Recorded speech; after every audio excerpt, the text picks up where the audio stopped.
should do that. But I was supposed to do something else. You can't do that. Smoking it. I was talking about do something else. What was I supposed to do? Oh, sock.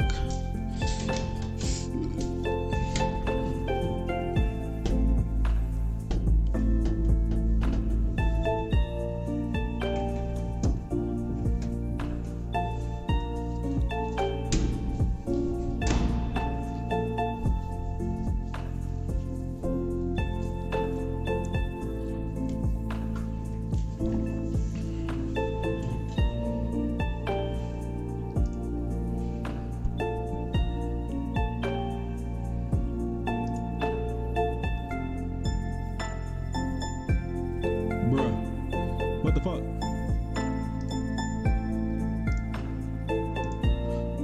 Oh. Yo, what the fuck? What's up, guys? What's up, everybody? Save the vibe, yeah. I got you. I got you, bro.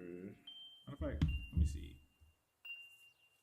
What's up, fellas? How y'all doing today? How's y'all weekend going? Y'all having a good weekend?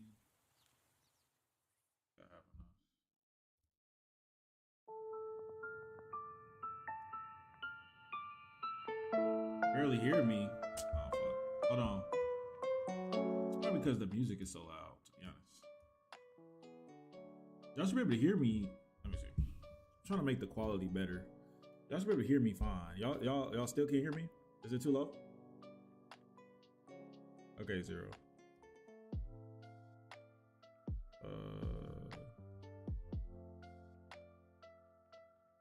Is it good now? Does my volume need to be higher? It's low still? How about now? Is it better now? I don't want it to be too loud, you know?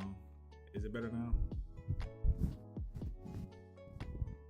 How about now? It's fine? It's good? People saying it's still low. Hold on. Why is it low? It isn't going to the yellow. It should be going to the yellow. Did I turn it down by accident? I feel like this gain button doesn't do anything. Oh wait, it is. Okay. Oh, I see the problem. I think I see the problem. Okay, hold on 1 second.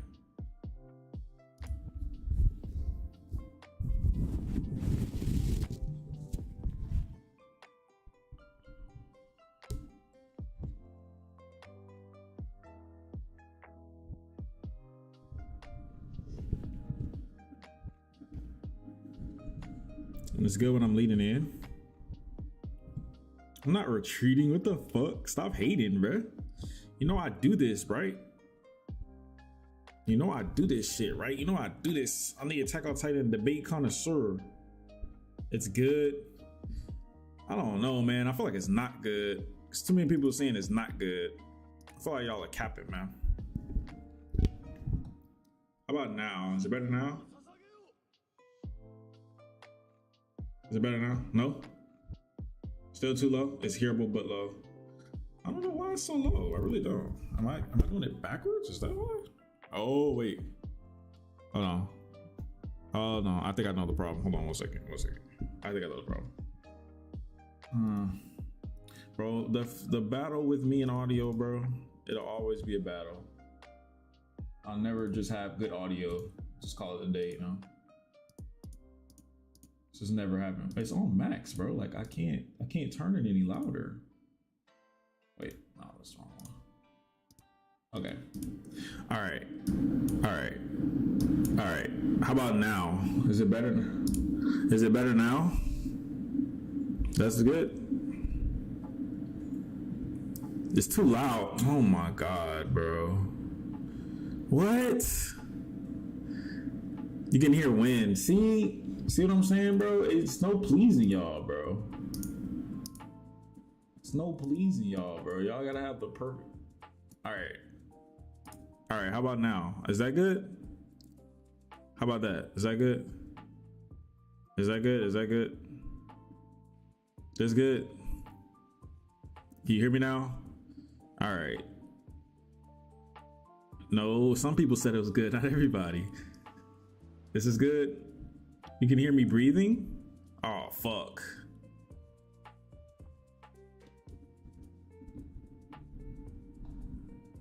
All right, whatever. I know people said it was good. We're just gonna leave it like it is. Whatever.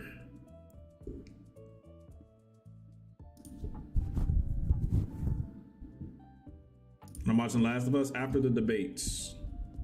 That's why I started streaming earlier. Watching The Last of Us and Vinland today. Get caught up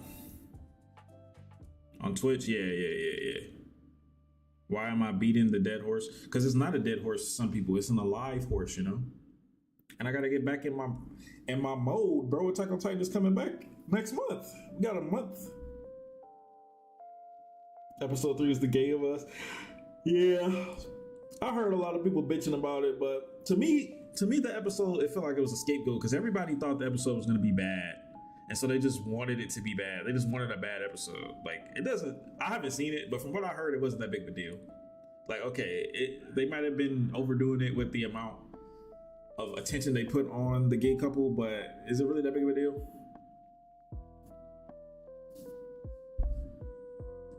I don't know what it's in my server 0K.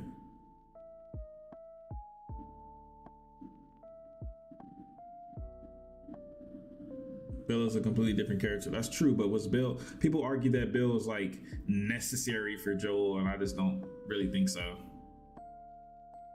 I think Henry is a way better Bill.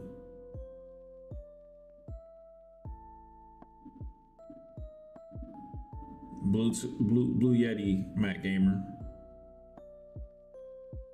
The Jaegerberg theory is correct. No, it's not.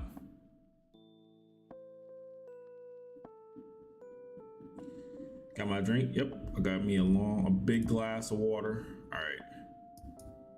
Let's do this. Hold on one second. Let me stream. What's up, man? Hold on. All right. Let me get the stream set up for Discord. I can't show my cam, I don't think, but that's fine. You know, I guess you just can't see me then. I can't hear you, bro. Hello? Can you hear me now? Yeah, I hear you now. All right, hold on one second. Let me get this shit fixed. What's up, man? How you feeling today? Good. Yeah, I'm supposed to be with my family today, but I had What? to do this. Why are you? Well, okay. Oh, hold on. It's just for an hour and a half. It should be good. Hopefully my monitor. Hey, you gotta do. Gotta do what you gotta do, I guess. All right. Well, I understand at the stream. I might as well say this. Thank you for giving me the opportunity to have this insightful debate with you. Really appreciate it. It's all good, bro. You're a cool guy. I like the way we debated the last time. It was only for a little while, though. Yeah. That was cool.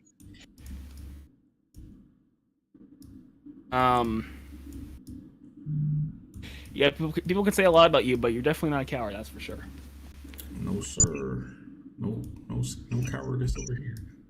Okay. I like this format because it keeps it on topic, keeps it short, make sure it don't run in circles. Yeah. You set it up all good. I'm more of a freeform thinker, but if you want to do it that way, that's fine with me. All right. Yeah. Everybody, is the quality good? Can y'all hear him? Can y'all hear me? What's going on? 2 in chat if you're all good, guys, on the stream, YouTube stream. Let's see. You make him louder. He needs. I'm gonna make Everyone's saying it's good. All right, that's enough people, I guess. All right. So let's get started. You could be the. Wait, where's the moderator? I thought it was the moderator. You said. I had him. Let's see. Hold on.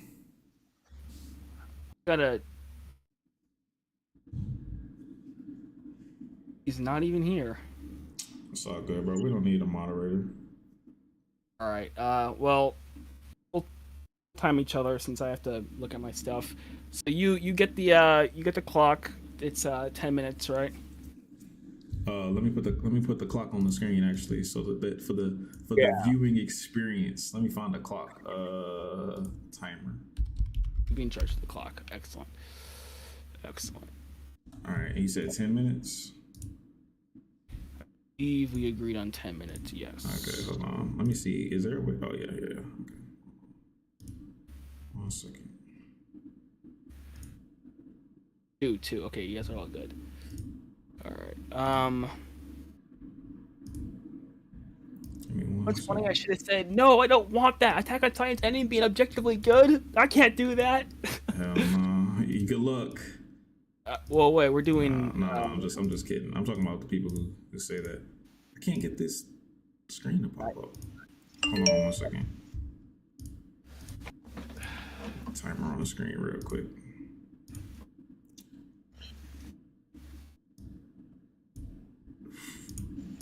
Focus in prior.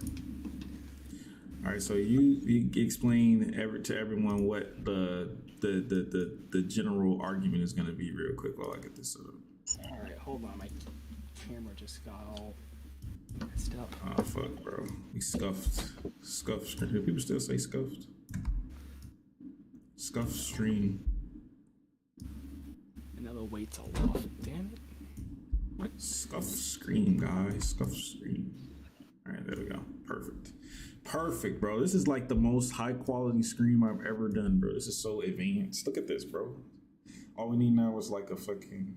I didn't even see anything. Versus logo right here.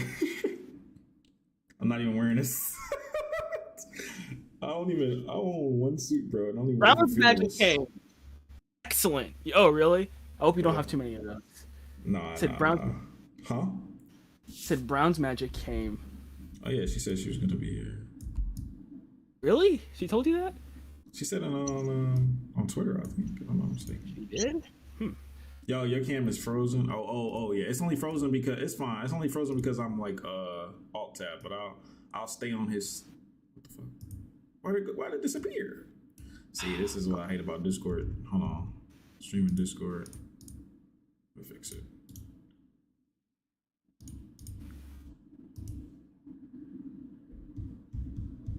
Camera good now? It's not you, bro. It's me. Your camera's fine. It's not you. It's me. My camera got all messed up, and now I'm like, I don't know why.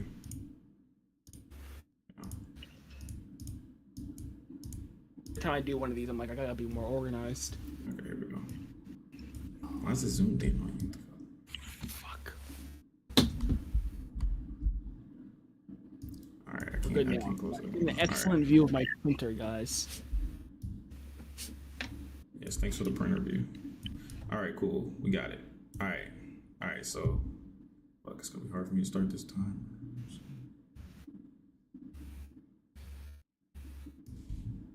You don't watch football, huh? I don't watch sports. You want to stream in the championships game? I was like, what? I don't watch sports. Nah, this shit does not matter to me. But yeah, my bad. I didn't even know. That's how you know I don't watch sports. But all right, go ahead, bro. Start it off. Start off the conversation. What are we talking about? Let the people know what the debate is.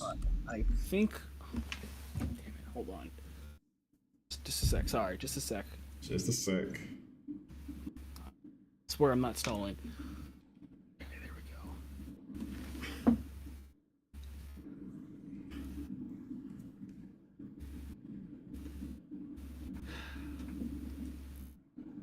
Okay, so while he's setting that up, I'll introduce. This is Beluga TY.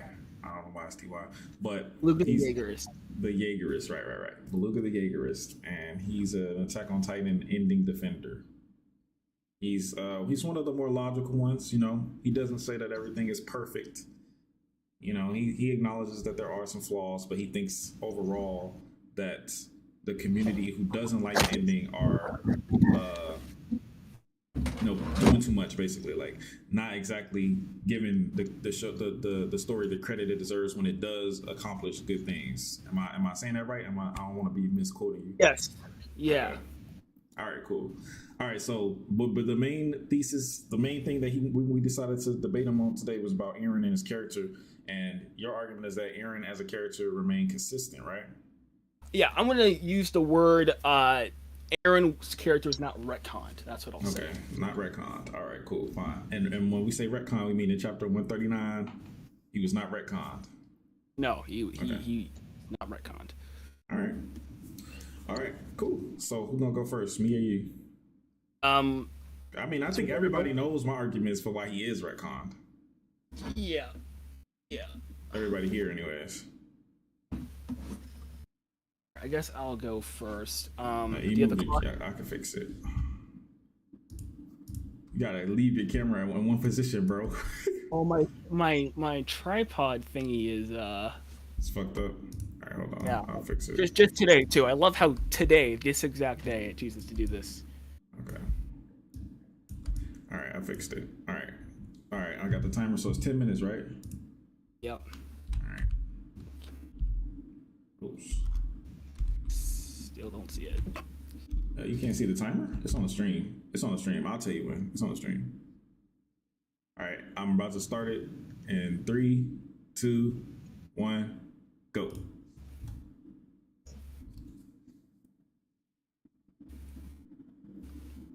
Okay, so people say Aaron's character fell off in the end because he used to be full of passion and conviction. He knew what he had to do for the Eldian people, and he was going to do it no matter the guilt he incurred on the people that he killed. People also question why he ended up leaving Eldia to fate in the end. Lastly, people question why all of a sudden he ended up simping for Mikasa. Obviously, that's in quotes. This is my response to that. To me, it's very obvious Aaron always cared about his friends above all else, especially Mikasa and Armin. I say especially Mikasa and Armin because those are the only two people he mentions by name when talking to his father.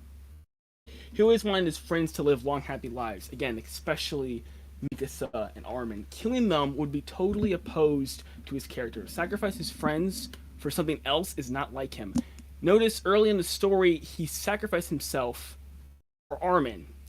Meaning, to kill them for his goals would actually be a retcon of Aaron's character. He even goes so far as to say that they are the most important people to him.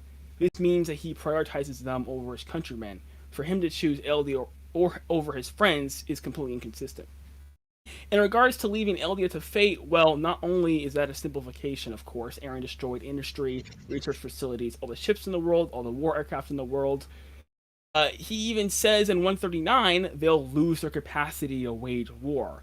Alas, assuming there is some risk at play, Aaron in a bunch of instances puts his faith completely in Armin, most notably in the Trost arc, where he puts his faith completely in Armin's discretion. Again, in chapter 86, he says that Armin will be the one to save humanity. These ideals carry into 139 Aaron, therefore there's no deviation in behavior. As for the Mikasa situation, well, to me, saying that Aaron never loved Mikasa because he didn't show much signs is just as foolish as saying that Grisham or Leonhardt didn't love their kids.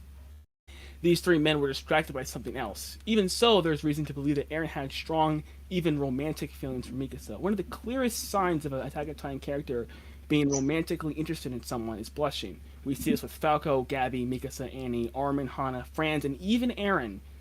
Chapter 6, he blushes when he gives Mikasa the scarf, and in the anime it's even more emphasized. Music comes to a crescendo, then stops. Aaron is focused completely on Zeke, focused completely on Mikasa, not on Zeke, and only Mikasa's words break through. Warm. This is when he's going through the memories. He also blushes in 108. Adams makes this clearer in the manga by having the panel of just the two of them blushing, presumably at each other. And then, of course, at the end of Season 2, Aaron gets his will to fight for Mikasa. He feels defeated and worthless. Mikasa tells him all that he's done for her, and he makes a promise to her, something he's done with no other character. In fact, the ending quite clearly circles back to this by wrapping the scarf around her. Again, nothing is retconned. It's alone, nothing is retconned. This isn't even the biggest issue with most ending haters. I feel like they really loathe the "no, I don't want that" scene. This is definitely not a retcon. Aaron has always been selfish. Unlike everyone who joined the Civic Corps for humanity, he did it for his own personal vendetta and his own personal sense of freedom. Not to mention he manipulated the entire Civic Corps into the Liberia raid. But that's not even my main point. It's really the whiny aspect people loathe. Lots of people forget Eren tried to stay calm at first. Armin punched him as demanding the truth, while he's under the duress of his memories and the war. His whining is a selfish part of Eren. Everyone has one. He wants Mikasa to be with him, but he knows what's best for her. This is exactly what Carly did as well, albeit not to the same extent. After Eren and Mikasa and Armin left, she cried out, she said, "No, don't go." Which is a very terrible thing to say, but that's because the selfish side of Carla crept out. She didn't want to die, and she wanted her kids to be with her in the end. But she did let them go away, and she did do what's best for them. Annie was also a stoic person as well throughout season 1.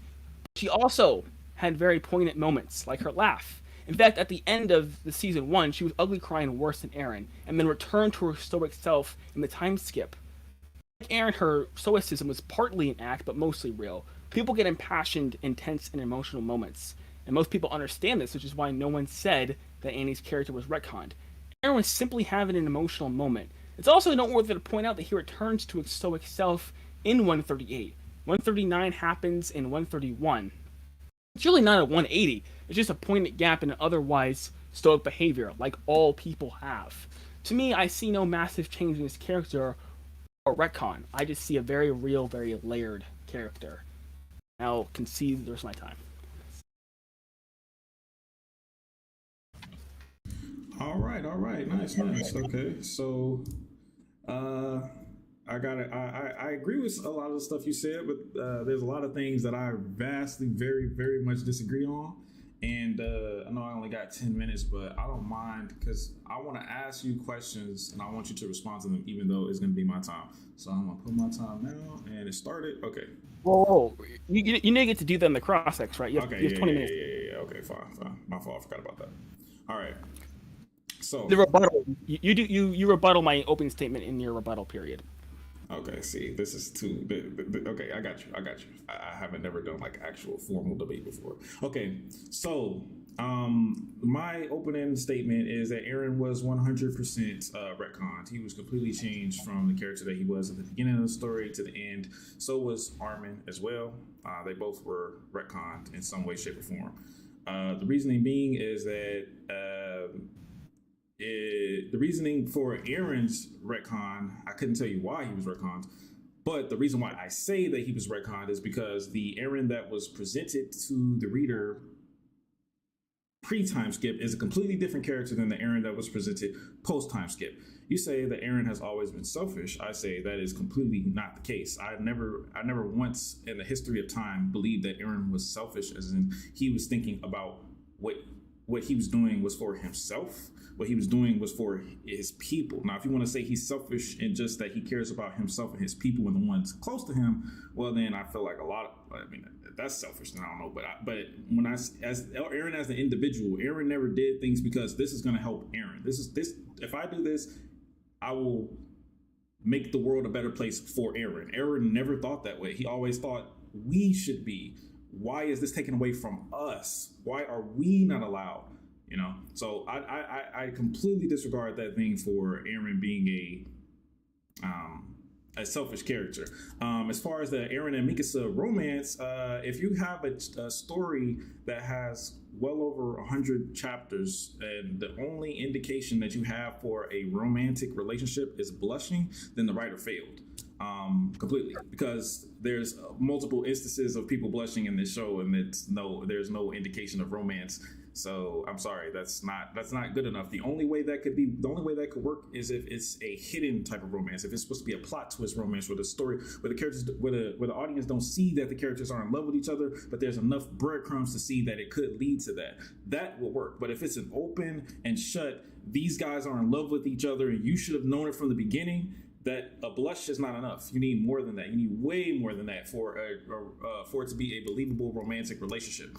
I believe that Mikasa loved Eren. I think we all believe that. But did Eren love Mikasa? We don't know. We have no examples. We have no indication of Eren showing a romantic interest in Mikasa for the entire series. The closest thing you have is the scarf and the question of the scarf wrapping scene, which I can argue against, and then the question of what am I to you, which I can argue against. So those are the only two, and they have caveats. They aren't like open and shut cases. So for you to just say that, oh, Eren always loved Mikasa, it's just nonsense. It's just a decision that you've made with a story, and I could just as easily counter that decision. The only chapter that ruins it for me is 139. Outside of 139, you have no proof of that, and neither do I. It could go either way, right? And then the last thing I want to say is that Attack on Titan as a story, I've noticed, suffers from recency bias. You think about this show, it's a pretty short show compared to a lot of other anime. Like animes go on. I mean, not a lot, but major big three top animes, Bleach, Naruto, One Piece, they go on for hundreds and hundreds of chapters. Attack on Titan only has 139, but it still took 10 years. It still took 10 years to get it all said and done. And so throughout those 10 years, people pick up the story, they drop it, they get interested in something else, they come back, the anime comes back for a new season, and you have a thing called recency bias. And recency bias is where you look at the characters and the way they are acting right now, and you go, oh yeah, this is how they've always been, because you don't remember how they used to be. But if you watch the entire series from start to finish, there is a stark difference between how Eren behaves and how Armin behaves. There is a stark difference between how the story treats the characters, their dialogue, their conversations, the way they think, the thought processes is nothing. It feels the same post time skip as it does pre time skip, and a lot of that I originally attributed to the fact that Eren was no longer the center of attention post time skip. But I think it's not just that. I think the writing itself just went in a completely different direction, and Isayama tried to tell a message that he didn't understand himself. And unfortunately, Eren as a character suffered because of that. And that's the only thing we're focusing on today is Eren, but the whole story suffered because of that. And that's it. I forfeit the rest of my time. All right.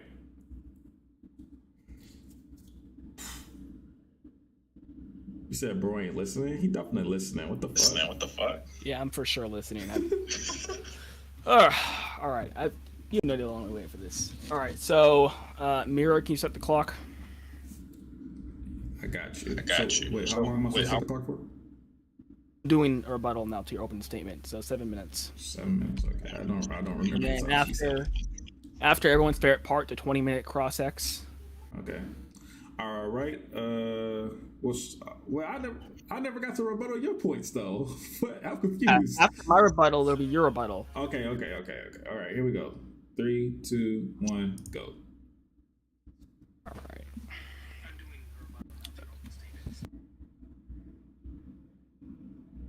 You muted.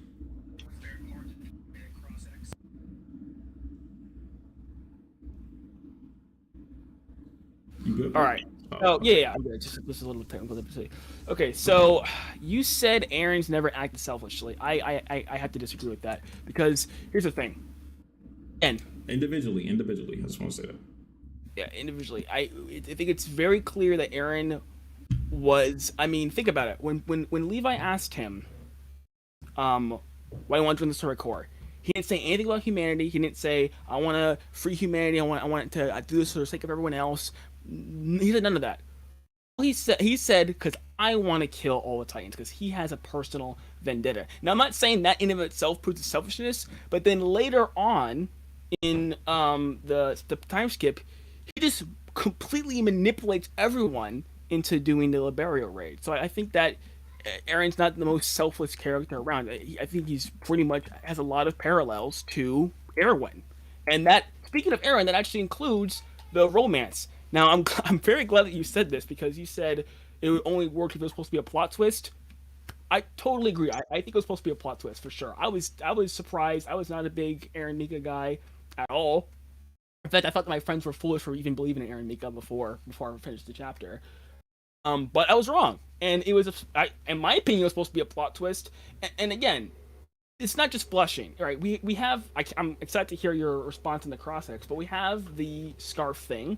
We have him thinking about her in his memories. We have, again, when he go, not only in the memories of 130, but I'm talking about when he's in around 121, 122. Again, he's focusing on Mikasa, and Mikasa's emphasized. And in the 108, it's a breadcrumb. It's a breadcrumb for sure. It's not a smoking gun, but Isayama focuses on just Eren and Mikasa. And the biggest thing about the scarf scene to me is that he gets his will to, as I said in my opening statement, to fight again from Mikasa. He feels completely worthless, and he starts laughing about it all, and all yada yada yada. But in that one of the darkest moments in his life, Mikasa is the one to bring him up. Kind of reminds you of what happened in chapter 6, right? One of the darkest moments in Mikasa's life. Who is there? Eren. So I think there's definitely a lot of It reminds me of another chapter 2. It's definitely not a smoking gun. It's definitely not as obvious, but it's there. It's definitely there, and I definitely wouldn't say it's a red commentary about Mikasa. There's definitely a lot that you could go back and see. I think that's. Did I address all your points? Is there something? I'm supposed to counter all your points in this. No, you didn't. It's okay. I didn't really. I just made like a broad statement, but I'll make points next time. I was confused. Sorry. I'll make points now if you're done. You can do that, or we can go into the cross-X. I mean, it's up to you. I don't know. You're the leader of this, bro. I'm not. I've never done a formal debate. All right. How about you just say a couple points? I'll rebuttal, and then we'll go to the cross-X. Okay. All right. So I'm gonna reset the time. Yeah. 7 minutes. All right. So here are my points. So here's a couple points. I don't want to give them all away. So we just go about what you just said a few seconds ago. So you just said Eren regained his will to fight for Mikasa. So in your opinion, that is a breadcrumb. You said that breadcrumb for a romantic relationship, right? Yes. Okay. Eren also regained his will to fight from Historia. So that's also a breadcrumb for a romantic relationship, right? Sure. Okay. So we admit that there was a breadcrumbs for both sides being romantic, right? Yeah. Okay. So why would Isayama leave breadcrumbs for a completely different character to be the romantic interest if it was gonna be Mikasa in the end anyway? Why did he do that? Why did the anime remove the hooded figure from the barn sex scene if it didn't make a difference anyway? If it was originally supposed to be that way, it just makes perfect sense for a hooded figure to be standing there while Historia get banged. Why did Historia even have a child? Why did Eren agree to that if he knew that they would never be able to eat Zeke if his plan went through anyways? She would never get eaten by Zeke no matter what. He had complete control over the military and everything that they were going to do. She would have never gotten eaten. And also, why are they working? Why are another thing is he also focused on Historia and Eren in Uprising arc. It was just them. They had time to talk, all that. So these things there are breadcrumbs for both relationships, right? My thing is, it makes sense to hide Historia because that would actually be a plot twist, because Historia having a child could have been plot significant. Eren being in love with Mikasa means nothing to the plot. It just means something to those two characters in particular. Eren had years to tell Mikasa how he felt. He had years, not just a couple days, not just, he had multiple years to explain to this woman how he felt about her. They could have been in a relationship. They could have had sex, maybe something. They could have consummated their relationship. They had plenty of time. He doesn't wait. He waits until the last possible moment, and in the last possible moment, he shows that he is so passionately infatuated with this woman that's the only thing that's on his mind when he's dying, when every other instance of his death in the story, every other instance of near death, Eren doesn't even mention Mikasa. Not for 1 second.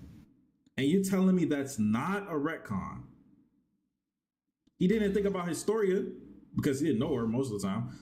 But even after that, he didn't think about Historia. But he never thought about Mikasa. Ever. And that's those are some points you could go at. That's it. I got some more for you, but that's it for now. All right. So I'll just do half the 7 minutes then.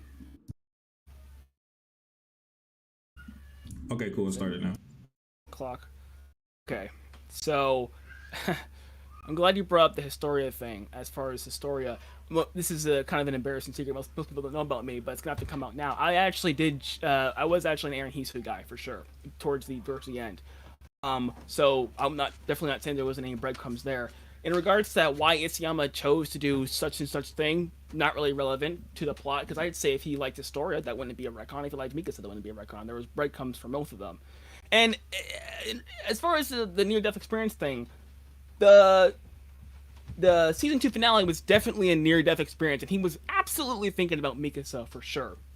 He had no ODM gear, and he was completely left out there in the wild. It was all over for him. People were actually calling it plot armor because it was so bad before they knew about the coordinate thing. So he definitely did think about her in some. But she's right there. To be fair, she's right there. You made the claim. I'm not bringing that as my proof. You said that he never thinks about her, and I'm telling you, well, yeah, he did. I apologize. Let me just rephrase real quick. He doesn't think about her unless he's right in his face. Okay, go ahead. Well, here's the other thing. Remember, he's on the ground thinking he's worthless. Who brings him that self-worth? Like you said with Historia, it's Mikasa. He stands up after Mikasa talks to him. Yeah, he done that for Armin too. I guess they love each other. Yeah, Armin's done that for him too. Maybe not. But what? Again, as I said, it's breadcrumbs. It's not a smoking gun. It's not like think about Grisha, for example. No one was really surprised when Grisha liked Zeke. To be fair, they are related, but it's the same concept. Just because Eren isn't showing it explicitly doesn't mean he doesn't love her. There's definitely breadcrumbs there. There's definitely some stuff to go by. And I do think the blushing thing is very relevant because, again, it's definitely a sign of romance because Isayama's too shy to do anything else. Is that like everything? I mean, okay. You go to the cross. So in the cross, can I ask you questions in between, or is it like we both talk? Because I feel like it's better when I ask you questions, bro. Oh, for sure. Okay. 20 minutes. You ask me questions. I can ask you any questions. Okay, cool. All right, I'm about to do it right now. All right, so set the time for 20 minutes. Okay. We're on to all right, 3, 2, 1, start. 20 minutes. All right, so you go first or me? You ask me. I'll go first. Okay. All right. So, let's see. What's the first question I have for you? Oh, name one instance of Eren whining other than 139 for Mikasa. I can't name any.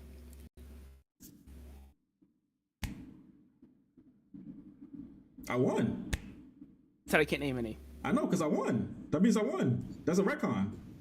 That's not a retcon. How's it not? Just because he didn't whine for her specifically does not mean... I said anything. Just any instance of whining. Any. I said for Mikasa. No.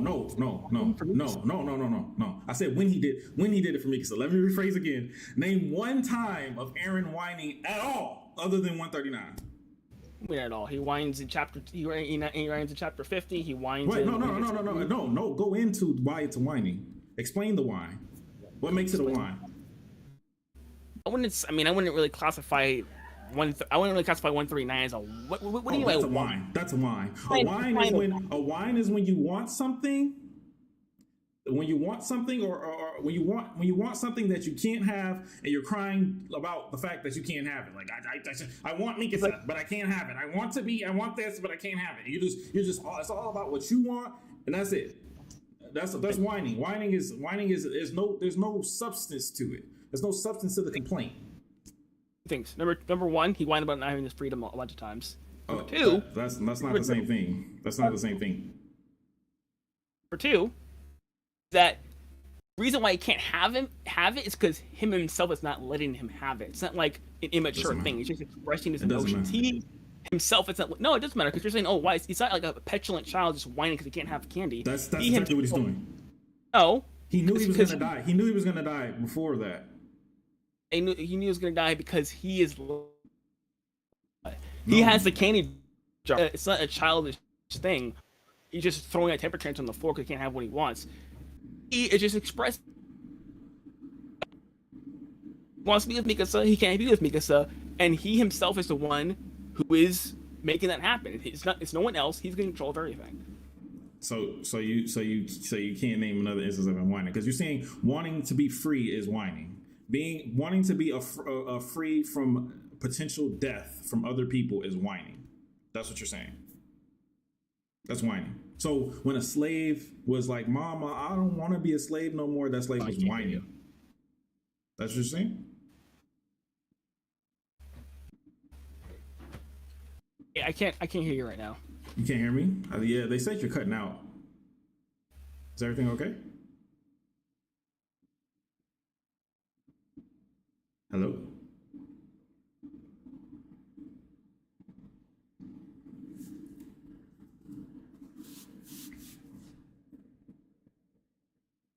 Hello? Are you muted? You're not muted?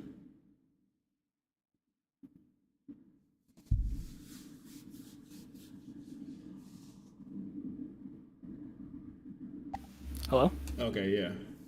I can hear you now. Okay. All right. So you repeat your thing. Yeah, I'll repeat what I said. So, the whining thing, right? So, if I was a slave, like an actual slave, like I was I was in slavery, and I was whining to I was complaining to my mom about how I didn't want to be a slave anymore. Is that whining? No. Okay. So Eren wanting to be free is not whining. I don't think the Mikasa thing was whining either. So why not? Because, as I said, he's just expressing the sadness he has that he can't be with her. And again, if I express the sadness that I can't have a cake, that's whining. I mean, not in this. I think you're simplifying the situation. That's whining.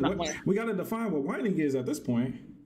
Not whining because you can't have a cake, and whining because you're never going to see your loved one again because of your own actions. I think those are different. Yeah, I mean, but the thing is, he already knew the long time ago that he was going to die. He knew that when he found out that he was going to die, he didn't whine for 1 second that he wouldn't be with Mikasa. He didn't give a fuck about that. So why all of a sudden does he care? Oh, good question. Exactly. He was being stoic beforehand, and then Armin punched him and started yelling at him to tell what's going on. So you're saying Armin punch is what made Eren be honest? He wasn't honest before. That's what you're saying? Well, of course he wasn't honest. Look back at the chapter. He gives a proper answer. He just expresses what he actually internally feels inside. If you don't, okay, I'll say that for cross-X. Actually, I can say now. This is the cross-X. If you want cake, right? And someone says you can't have cake, and you internally want the cake. You feel like, oh, okay, I want to have this. But what you project to the world is, okay, fine, right? Armin was demanding the truth about how Eren actually felt about it, and that's how he actually felt about it. You can put on a face, and Eren did put on a face, even in 139. The truth for Armin and for the story, we needed to know what was going inside of his mind. But Armin wasn't even prying for that information. Armin, the reason why Eren said that is because Armin brought her up being with another man. That's why that happened. It wasn't because of the punch. And when he brought it up, to do with it. And he brought it up, he just said, "Yeah, bring me the book." When he brought it up, he just said, "Who knows? Maybe she'll be with another man." He was just talking shit. He didn't even think this fucking weirdo would do that shit. Even Armin was surprised by it. His best friend he known his whole life, he was surprised. Like, what the fuck? That shit's weird. I was surprised too. Yeah, everyone was, because it's out of character. He's never acted like that. Acted like in what way? What do you mean? He's never whined about something that was so insignificant, a relationship with Mikasa. He said out his own mouth, "I'm dying in 4 years anyways, it doesn't matter." And now he's crying because he can't be with her? Yes, he loves her, and he's going to never see her again. Of course he'd be sad about that. But he didn't care all these other times. So why does he care now?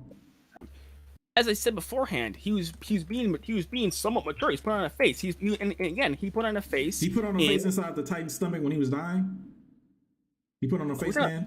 When he had his arm to the air, when half his arm was ripped off, and he had no idea. In his mind, he was dead. He was psychologically telling himself that he was going to live.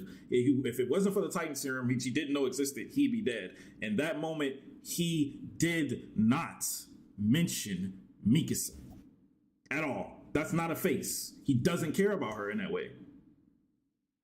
She is not the forefront of his mind. The forefront of his mind is his goals.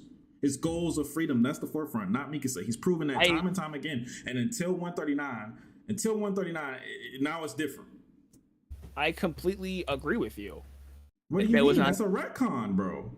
It's not a retcon. He is never gonna see her again. He was never going to see her again when he was inside the Titan stomach. Yeah, what I'm saying is that after all those years, the relationship matured. Obviously, he got more infatuated with her as it went along. And the situation. When? Okay, well, you said that the scarf represents it. He gave her the scarf when they were kids. Yeah, he was a different person when he was 15 than when he was 19. So the scarf didn't mean anything when he gave it to her when he was a kid. No, it didn't mean something. I'm saying he's different. So therefore, he's always no. I mean romantically. Romantically, what? Did the scarf mean something romantically when he gave it to her as a kid? Say yes. You say yes. Okay, so therefore, he has a romantic relationship with Mikasa in his mind as a kid, and it's been years since then. And even inside the Titan stomach, he didn't think about her one goddamn time. Mm-hmm. Explain that. Explain. As I said, he's consumed with his goals. I agree. I completely agree with that. Which means he got retconned, bro. He wasn't consumed with his goals anymore. He was talking about Mikasa, not his goals. He got retconned. It's not a retcon. He's allowed to be sad that he's never gonna see her again. Come on, bro. Gotta admit that that's a retcon. I don't how could he never have been sad ever in any instance of the story, but now all of a sudden he is, and it's not a retcon? What's a retcon then? What's a retcon? If all of a sudden he I mean I can't. If what would be a retcon? If he chose a 50-year plan all of a sudden, like. I mean, he damn near did. What about when he said? What about what he said? A fucking Code Geass ending would be stupid, and then he did that. What about that? Is that a retcon? I don't. In my opinion, he didn't do a Code Geass ending specifically because he. I mean, he basically did. I mean, what's the difference between his ending and the Code Geass ending? Code Geass ending. Well, Lelouch didn't kill people, so that's the difference. Yeah, but. They won't be able to wage war. That was the. He didn't say, they can definitely wage war. I mean, not according to him. He says they won't be able to wage war. Well, wouldn't he be an idiot to think that? You're saying he thought the Lelouch plan was stupid. Yeah, and he did it. He did not do it. The reason why that they're not going to fight is because he killed them. That's his reason. They're still alive, though. He left them alive. If he killed them all, then it wouldn't be a Lelouch plan. But he kept 20% alive, so they will do it. That would just be his ignorance. When Armin asked him about it, he said the Code Geass plan, bro. No, when Armin asked him about the safety of parity, he said they won't be able to wage war anymore. He didn't say, "Oh, you guys are going to get along because of a common enemy." He said they won't be able to wage war anymore. Okay, let me quote it for you here. In 139, Armin said, "Did you do this?" I'm paraphrasing. "Did you do this? Did you do all this to set us up to be so the world would see us as heroes? Was that your plan?" Eren says, "Yes, that's right." You turn that back on.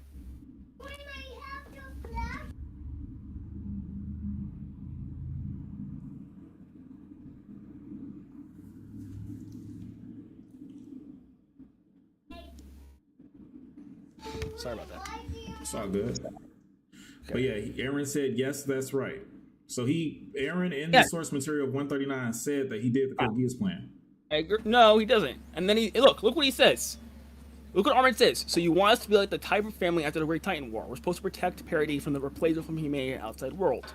And then he says they won't be able to retaliate immediately. He doesn't say you guys are all... Immediately. Yeah. But they won't be able to. code. His plan, his detection of parody was not. Do you know what the Code Geass plan is? It was a while ago. Okay, so you don't. Let me tell you what the Code Geass plan is, because we don't even have to say Code Geass.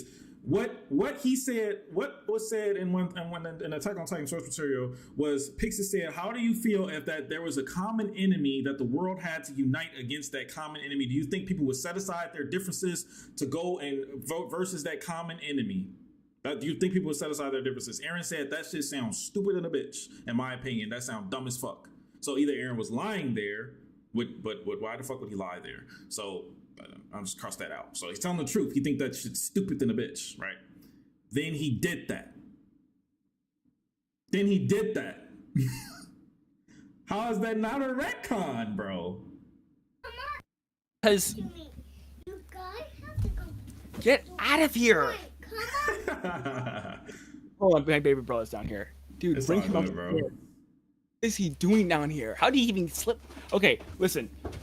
No, his plan was to do the rumbling. He ideally wanted the rumbling. The reason why it's not, and again, the reason why it's not Code Geass is because he said that he'd finished the rumbling. Would Lelouch or it doesn't matter what he would or wouldn't. He didn't. He didn't because he got stopped by his friends, not because he wanted to. So you're under the belief that Aaron didn't get stopped intentionally?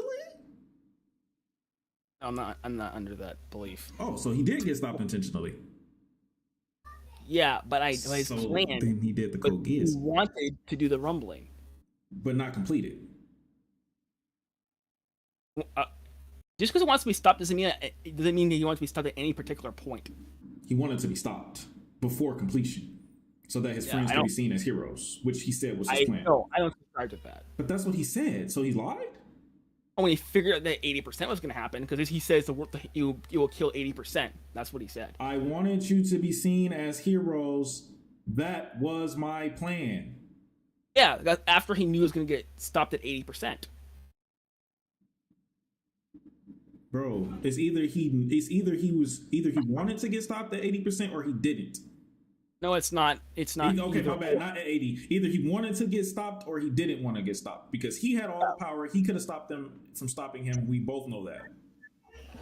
But he chose not to. Why? I don't think he chose 80%, and he said maybe not the number, but he definitely chose to be stopped before he killed them all. He would have rumbled. That's not the Lelouch plan. He said he would have rumbled. And again, his plan doesn't hinge on them being heroes. He says they'll lose their capacity to wage war. Not we'll all be lovey-dovey. He says they'll lose their. That's not my point. My point is that he planned for them to be seen as heroes attacking a common threat. He planned for that the people of the other side to choose to side with them because they had a common threat. That's Aaron's plan, bro. It was. He was the common threat. Listen. He wanted to make them heroes, but that was not his plan to save parody. His plan to save parody was what he said. They lost their capacity to wage war. But I'm not talking about that. I'm saying that he said that plan was. I'm saying that he said that plan was stupid to Pixis, and he still did it, regardless of that goal. Oh, what he did was he destroyed their capacity to wage war. At least in his opinion. But why do you keep going to that? I'm not talking about that. I'm talking about his plan to make them heroes. Aaron, from the original, he would have said, "There's no way that these people will ever see them as heroes. That's dumb." That's what he would have said. But now on 139, he's saying, "I hope they see you as heroes." Retcon. It's not a retcon. He wants them to be seen as heroes, but again, his plan to protect parody was the only way it could not wage war. Sorry, I didn't mean that. The only way it could not be a retcon is if throughout the story of Attack on Titan, Aaron learned that it's possible for people to unite to attack a common foe. He never learned that. So therefore, he has no reason to change his mind on that idea. So it came out of thin air. He did, because he made it. He did. Listen, why not just kill all 100%? Because he didn't want to kill his friends. Because he didn't have to kill his friends. No, it didn't. He could have stopped them. He could have did it without killing them. And hold on a sec.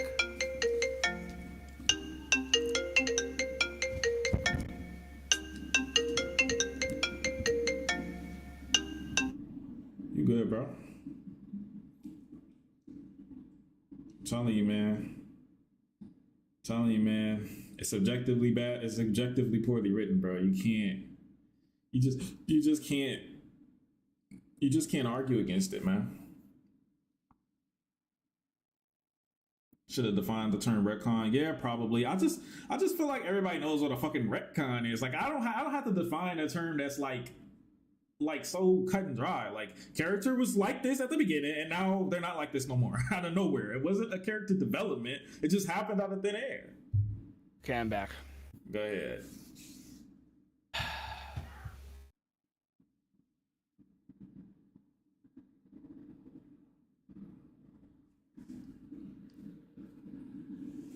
He learned that the Lelouch plan could work due to Willie Tiber. Did he? How does Willie Tiber teach him that? Retcon equal writing contradiction. Yeah, or plot hole. Usually, I think retcon is basically just like a plot hole, but as a character, pretty much. It's a character hole, pretty much.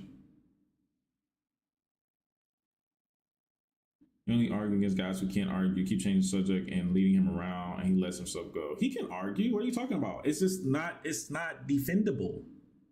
It's just. He has an argument that's indefensible.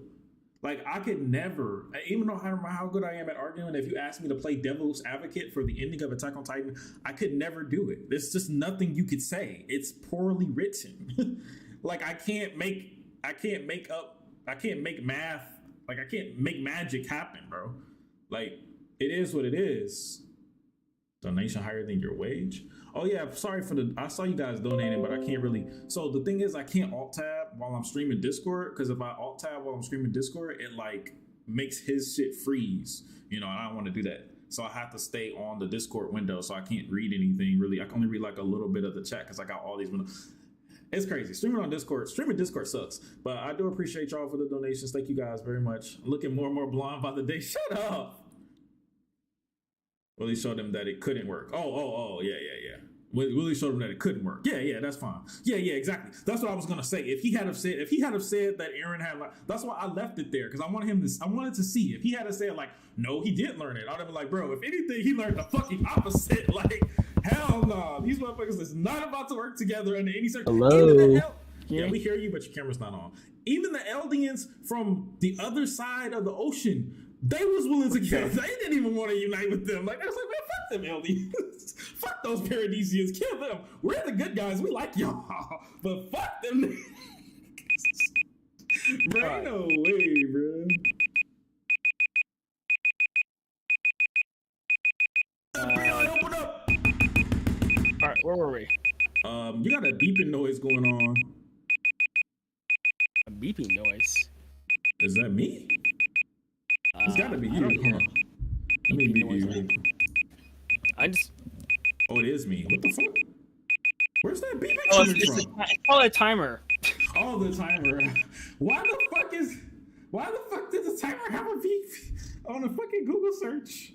I was like, what the fuck?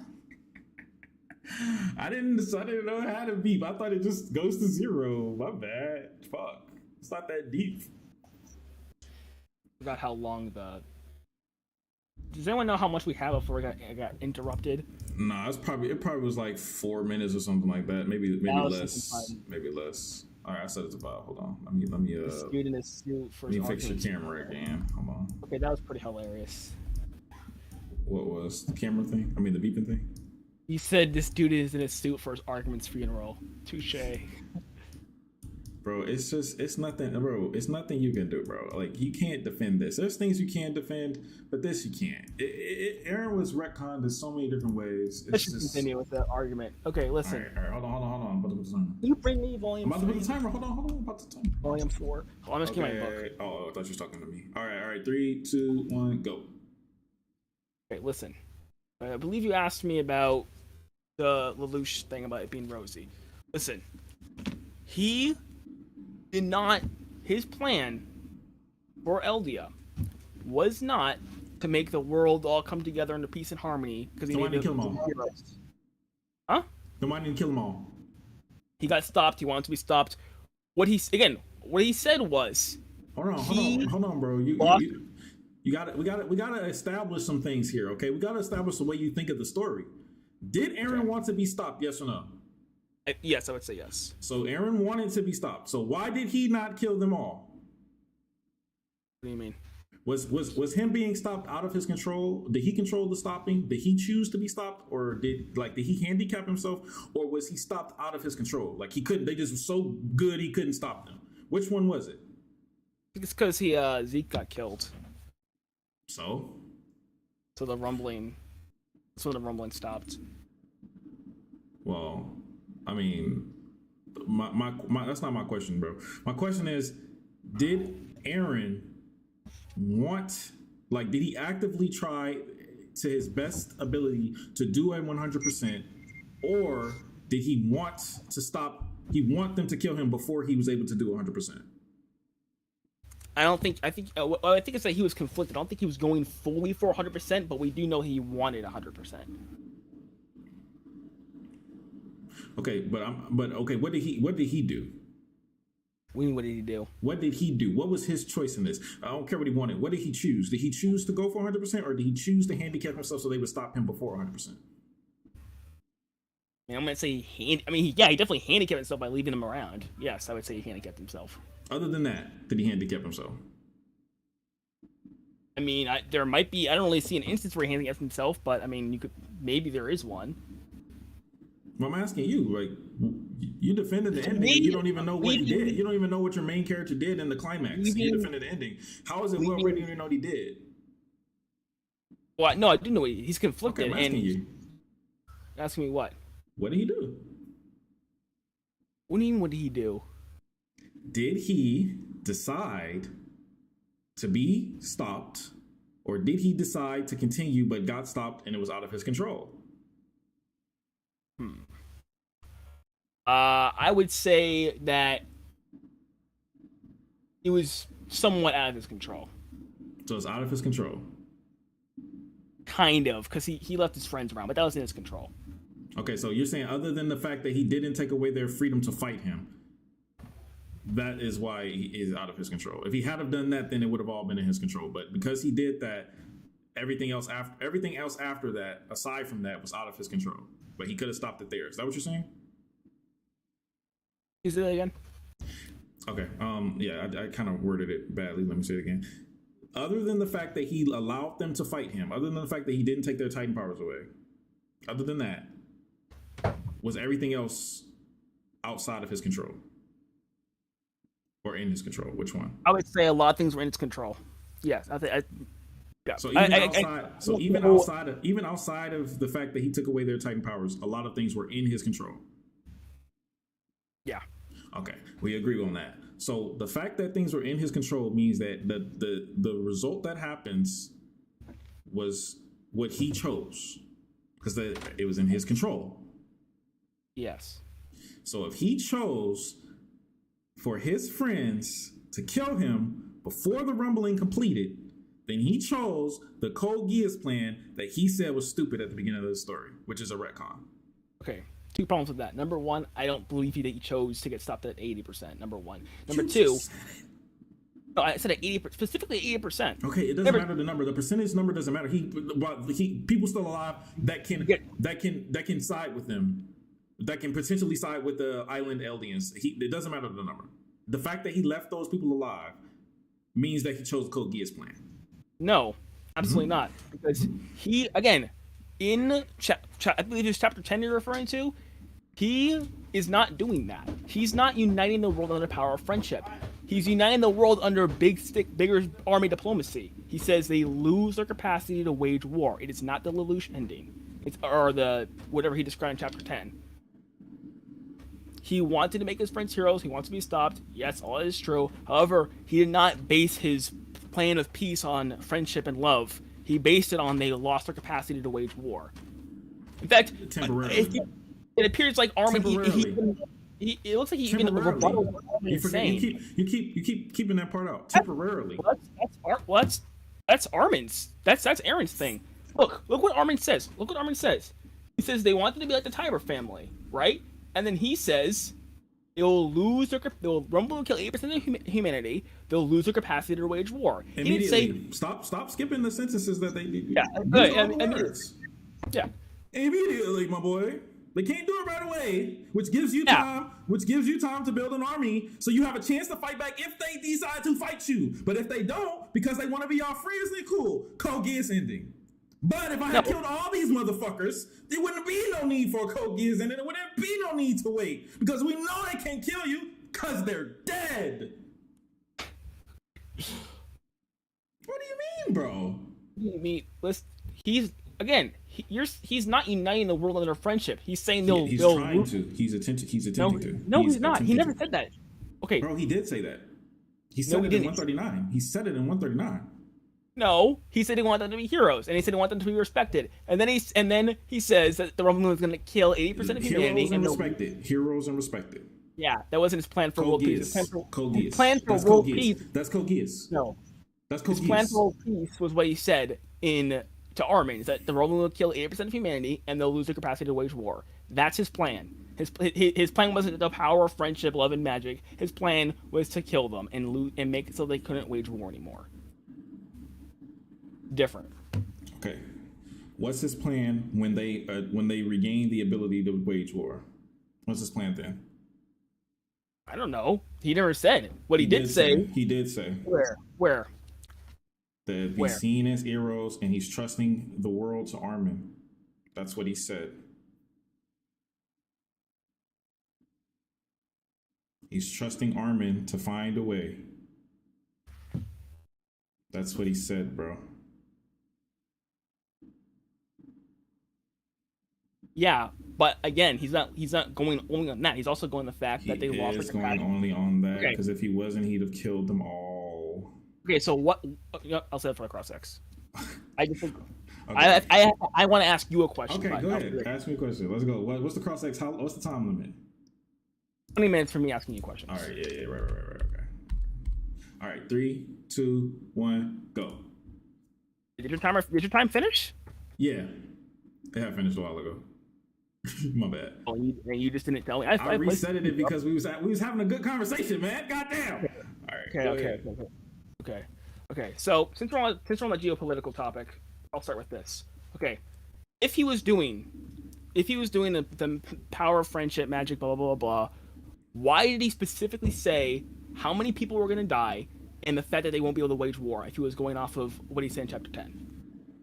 That's what it was. Why did he do the friendship thing? Because if he hadn't done that, then they wouldn't be able to do the friendship. I'm telling you. Wasn't my question. Oh no, my bad. It wasn't your question. I did say that wrong. My brain. I was thinking and talking at the same time. Why did Aaron kill those people at all? Why did he kill 80% if he was gonna do the friendship plan anyways? Is what you're saying. Why not just like, I guess, make a threat and then have them kill him and then hope that they be friends afterwards without killing so many people? Is that what you're saying? I'm saying Armin asks him about if they want to become he tells him about how he wants them to be heroes, how he wants to be respected, and then he mentions the Tibers, and when he says, what Aaron says directly after, he says, don't be able to retaliate immediately. The Roman will kill 80% of humanity. They'll lose their capacity to wage war. Why, if he's all about friendship and magic, does he specifically say the Roman will kill 80% of humanity and they'll lose their capacity to wage war? Okay, because he knows Aaron, it might be stupid in 139, but he ain't that fucking stupid. He knows that if he doesn't do something to even the playing field, they're dead. He knows that. So he evened the playing field first and gave Eldia a leg up. So that way they can go like, hey man, we got a military, we could kill you motherfuckers, but seeing as though we have a leg up, seeing as though we're stronger than y'all, let's try to negotiate. Let's be cool. Let's show y'all guys that we can be the good, and they have more leverage. Aaron gave them leverage to be able to broker peace. If Aaron had not given them the leverage, it would be impossible because immediately after Aaron died, they would have nuked Parity to dust. That's okay. Why. So he's not contradicting himself in chapter 10 then. Huh? Okay. Let me just read what he says in chapter 10. Or whatever chapter this is. I don't know. Oof. All right. He said, Pixis says, back then someone supposedly said if a powerful non-human enemy appeared, humanity would probably unite and stop fighting itself. What's your opinion? Aaron says, I never heard the legend, but I think it's pretty rosy. Quite frankly, it's dull. Yep. Okay. What part 139 contradicts what he says here? because he tried to use what he did to the world and the alliance killing him as a token, as a catalyst to begin the opportunity to have the opportunity to do that. He was the uniting force. He was the thing that was going to give them the unity. The fact that they took him out, Armin literally said in 139, "I'm the one who killed Eren Yeager." He used that as a bargaining chip. I killed Eren Yeager. I'm trying to broker peace now. I have a military, you do not. I'm trying to broker peace now. If Eren did not believe that logic of the first chapter of the chapter 10, he would have just killed them all. Specifically mentioned the fact that they didn't have a military. How is that contradicting this? Because the whole point of this is that if a non-human enemy appeared, humanity will unite. Not uniting because a non-human enemy appeared. They're uniting because they don't have a military, as you yourself said. No. That's not what I'm saying. I'm saying that if they still had the military, they wouldn't give a fuck about uniting. They just kill them just cause. But now that they do not have a military, there's a better chance of them wanting to unite. Eren doesn't know if they will or not, but he's trying to make it more. He's trying to make them have more of a reason to want to do it.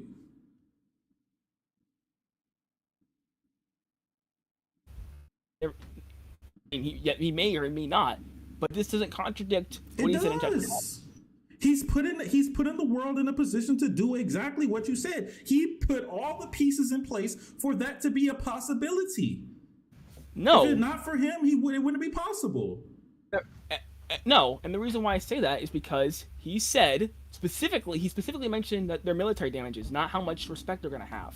Why does he mention the military if he's just going off of friendship and magic? Because if he doesn't kill the military, if he doesn't lower their power, if he doesn't bridge the gap between how much power they have versus parity, Armin has no bargaining chips. Armin can't bargain.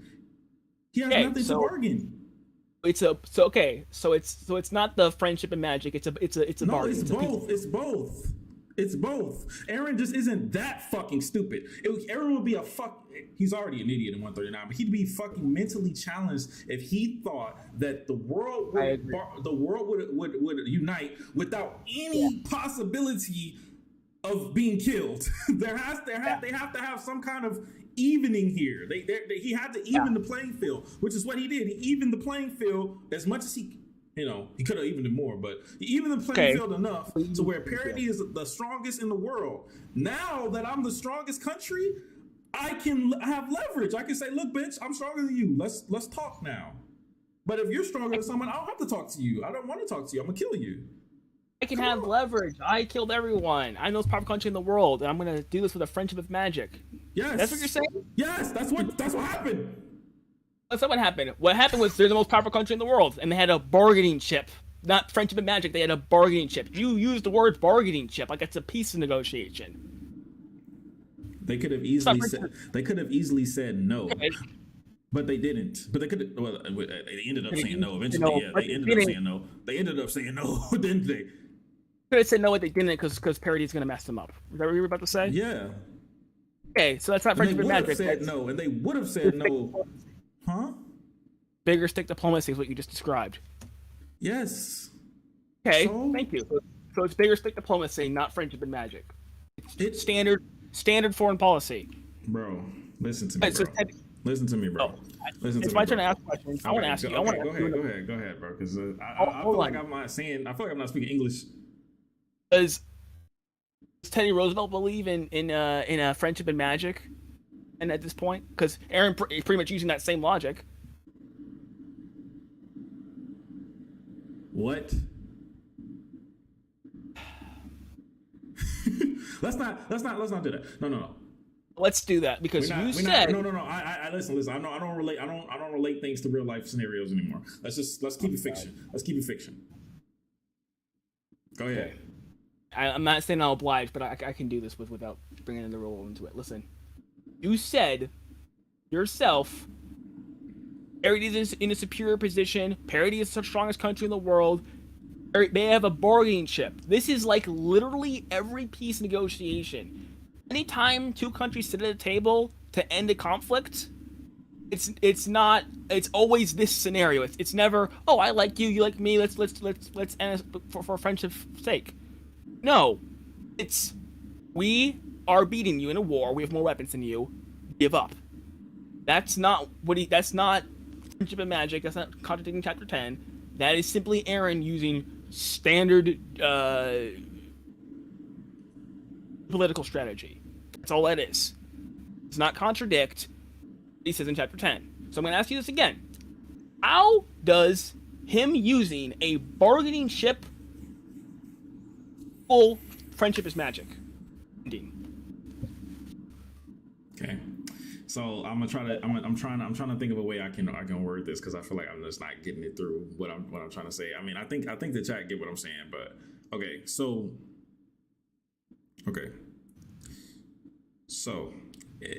if let's speaking hypothetically, if Aaron wanted to do the friendship plan, right?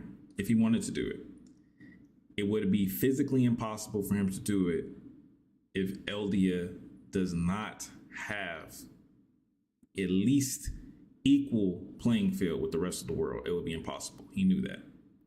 So he put Eldia on equal playing field in the world and then gave them the opportunity to attempt to do the Code Geass plan.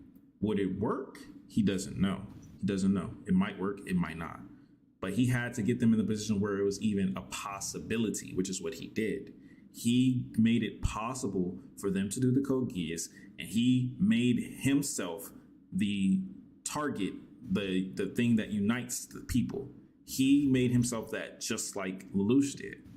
He put them in the position to be able to do it, and he hoped that it worked out. He hoped that Armin was able to do it, and he fucking wasn't. But he hoped that he was, and that's it. That's how it equals. They go hand in hand. Just because he destroyed the military base does not mean he didn't believe in the power of friendship, because he fucking left Armin in charge with the power of friendship. If he didn't believe in the power of friendship, he would have just killed everyone. There's no other reason to leave them alive. We're going in circles, and I have to.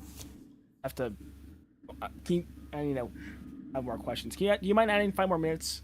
Okay.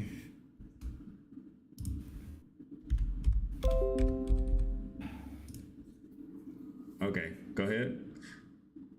Okay, Thanks for the donation.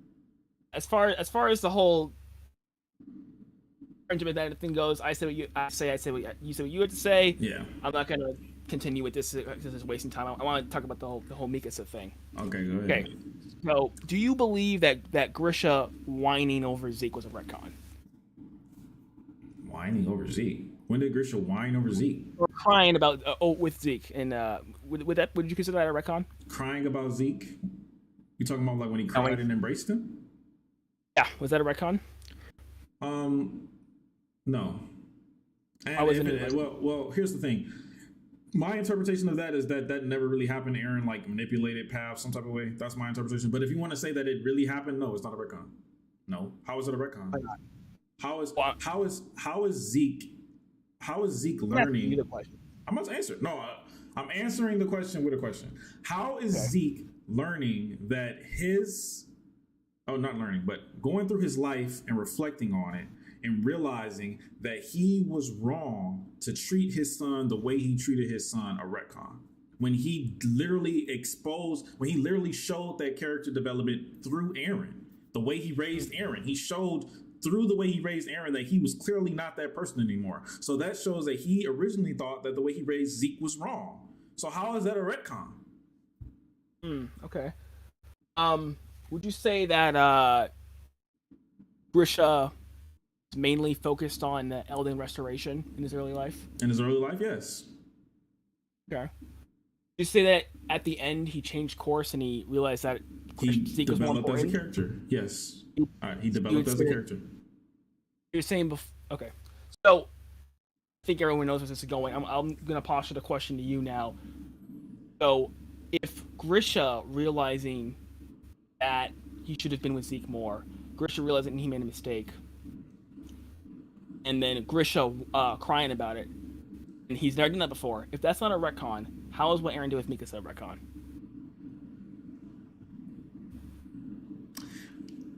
How is Eren crying over Mikasa a retcon compared to Grisha crying over Zeke a retcon? Is that what you're saying? Because all the points you just copy and paste into Eren. No. Just saying it wasn't a retcon. Cool. Just saying it wasn't a retcon. He never whined before. Okay. I'll tell you why. I explained it earlier. A retcon is when a character develops and you don't see it. We never saw Eren develop into this character who would cry because he couldn't be with Mikasa. We never saw that. We never saw that development. With Grisha, we saw the development. We saw the way he treated Eren. We saw the fact that he wasn't thirsty about Eldia restoration anymore. We saw him develop as a character. We never saw it with Eren. That's why it's a retcon. Okay, so you're saying if we didn't see the Eren part, just seeing Zeke and crying about him, that would be a retcon. Yes, absolutely. No, because we saw the way he raised Eren. If we never knew the way he raised Eren, but how would we not know that? But it's impossible in the story for us not to know. If the day he got on Eldian, he had Eren, and from the day Eren was able to talk, and he was telling him, one day you're going to be a Titan, and you're going to take my Titan from me, and you're going to kill these motherfuckers. If he was saying that to Eren, and then all of a sudden he started crying about Zeke, yes, that would be a retcon. But he wasn't. He treated Eren like a regular kid. He didn't even show him about the basement. He didn't tell him shit. He was just about to tell him when he was like 10 years old because he was so fucking curious. He's like, all right, I guess I'll tell this little nigga what's going on. But he wasn't like putting that onto him. He let Eren be a kid. Even Zeke was surprised. Zeke was like, what the fuck? This nigga being raised completely different than how I was raised. What the fuck going on? That's character development. He learned he was wrong. Okay, so how is Grisha crying about Zeke a retcon, but him not treating Eren like how he treated Zeke a retcon, not a retcon? Okay. So how is that not a retcon? Because we saw him get a consequence from the way he treated Zeke. The consequence from the way he treated Zeke was he almost died, Dina died, and he lost his family. That was the consequence. He got punished for the way he thought and the way he acted, and he reflected on that, learned from that, and put that into his life. Character development. That's how. You don't think Eren was reflecting in 130 about his life? Not with Mikasa. He was in 130. Mikasa's literally in the front and center in 130. It doesn't matter. That's not a reflection of Mikasa. He didn't say, "Oh, I've been treating Mikasa so wrong. Yeah, I shouldn't have been doing that. I should love her more. I should tell her how I feel about her." He wasn't doing none of that. That wasn't none of that. He was reflecting on how much he loves his friends, and multiple times. His friends, and he loved people. Who Armin was there too. So he romantically invested in Armin. Then no. No, what I'm saying is that him quote unquote whining about not being with Mikasa is the same way about Grisha quote unquote whining about. It's not the same. I just told you it's not the same. I just showed you. There's no character development, so it's not the same. It's a retcon. So you would say that Eren wasn't reflecting in 130 then? He was reflecting, but not about his relationship with Mikasa. He was reflecting about his entire life, not his relationship with Mikasa. He says in 139 he says Mikasa and everyone. So no, not 139. You said 130. I said 139. I'm not talking about 139. I don't care about 139. It's a retcon chapter. I'm 130. He doesn't do that. I'm saying it's not a retcon because he says Mikasa and everyone. It doesn't matter if you put the retcon in the retcon chapter, then you're cheating. You have to put the foreshadowing before the chapter of which I'm talking about. 130. He thinks about his friends, and Mikasa's the biggest. Mikasa's the biggest memory card. Surprise! But he doesn't. But he doesn't talk about his relationship with her specifically. You can't tell me that in that one fucking panel of him thinking that was him realizing that he should have loved Mikasa deeper for his entire life. That's not character development, bro. He was reflecting on his relationships with his friends and that he's never gonna see again. And he was reflecting and infer about Mikasa. Now I'm gonna ask you the question again. How is it a retcon? How is it a retcon for him to be emotional about losing a relationship when it was perfectly fine for Grisha to be emotional about losing a relationship prior?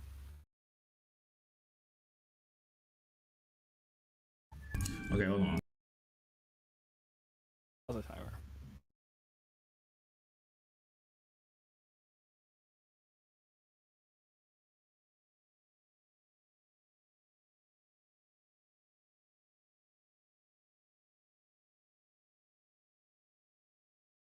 All right. So I'm gonna try to say it one more time, bro. We saw with our own two eyes. It's inarguable that Grisha developed as a character, from the character who was obsessed with destroying Eldia to a character who realized that his obsession with destroying Eldia that he put onto his son was a mistake and he shouldn't have done it. How do we know that? Because he didn't blame Zeke for telling on him. He regretted what he did to Zeke, and he showed that he learned from his mistakes because he treated Eren completely differently, which Zeke was shocked by. This is vivid character development that is shown from the very first chapter of Attack on Titan. There's no debate that Grisha as a character developed, and we saw it with our own two eyes, is inarguable. There's no room for interpretation. There's no room for who did he develop, did he not. It's an inarguable fact that he developed. Eren's relationship with Mikasa and the way he feels about Mikasa was never shown to the audience. We do not have one concrete example of him romantically being interested in her. We just have it that she is important in his life because he's known her for a very long time. It's like, it's okay for her to be important in his life. We all agree there, but she was not his romantic interest. We never got one single moment where Eren showed any sort of guaranteed 100%, no room for interpretation, romantic interest in Mikasa, other than a goddamn blush, which he blushed at other people as well. And other people have blushed at other people who were not romantically in the story of Attack on Titan as well, but that's beside the point. We never got any concrete evidence of that. So for us to not get any concrete evidence of that, and then in one chapter get the most concrete of concrete evidence ever, is a retcon. You got any concrete evidence of Grisha liking Zeke? Yes, we have concrete evidence of him regretting the way he treated Zeke. Yes, we no, do. Before that, do we have any concrete evidence? Yes. What? Of him regretting the way he treated Zeke when he raised Eren completely differently. No, before the apology, do we have any concrete evidence? Of him regretting the way he treated Zeke? Yes. When he raised Eren completely differently? Yes. I'm talking about Zeke. Did he show any? That's concrete evidence that he loves Zeke? I said that he regretted. I said that he regretted the way he treated Zeke, which is what he was crying about. It's because he regretted the way he treated him, and we have concrete evidence of that. Yes, and the way he raised Eren. Oh, I said concrete evidence that he liked Zeke. He always loved Zeke. What are you talking about? Love. The conversation, he wasn't crying because he loved him. He wasn't crying, oh, Zeke, I love you so much. That's not what he was crying about. He was crying literally said, I love you. He literally said, I love you. But that's not why he was crying. He was crying because of the way he treated him. He was crying because he treated him poorly as a child. He regretted the way he treated him. That's what the cry was. It was regret. It was regret. Oh, so you don't think Eren's regretting putting himself in a situation where he's never going to see Mikasa again?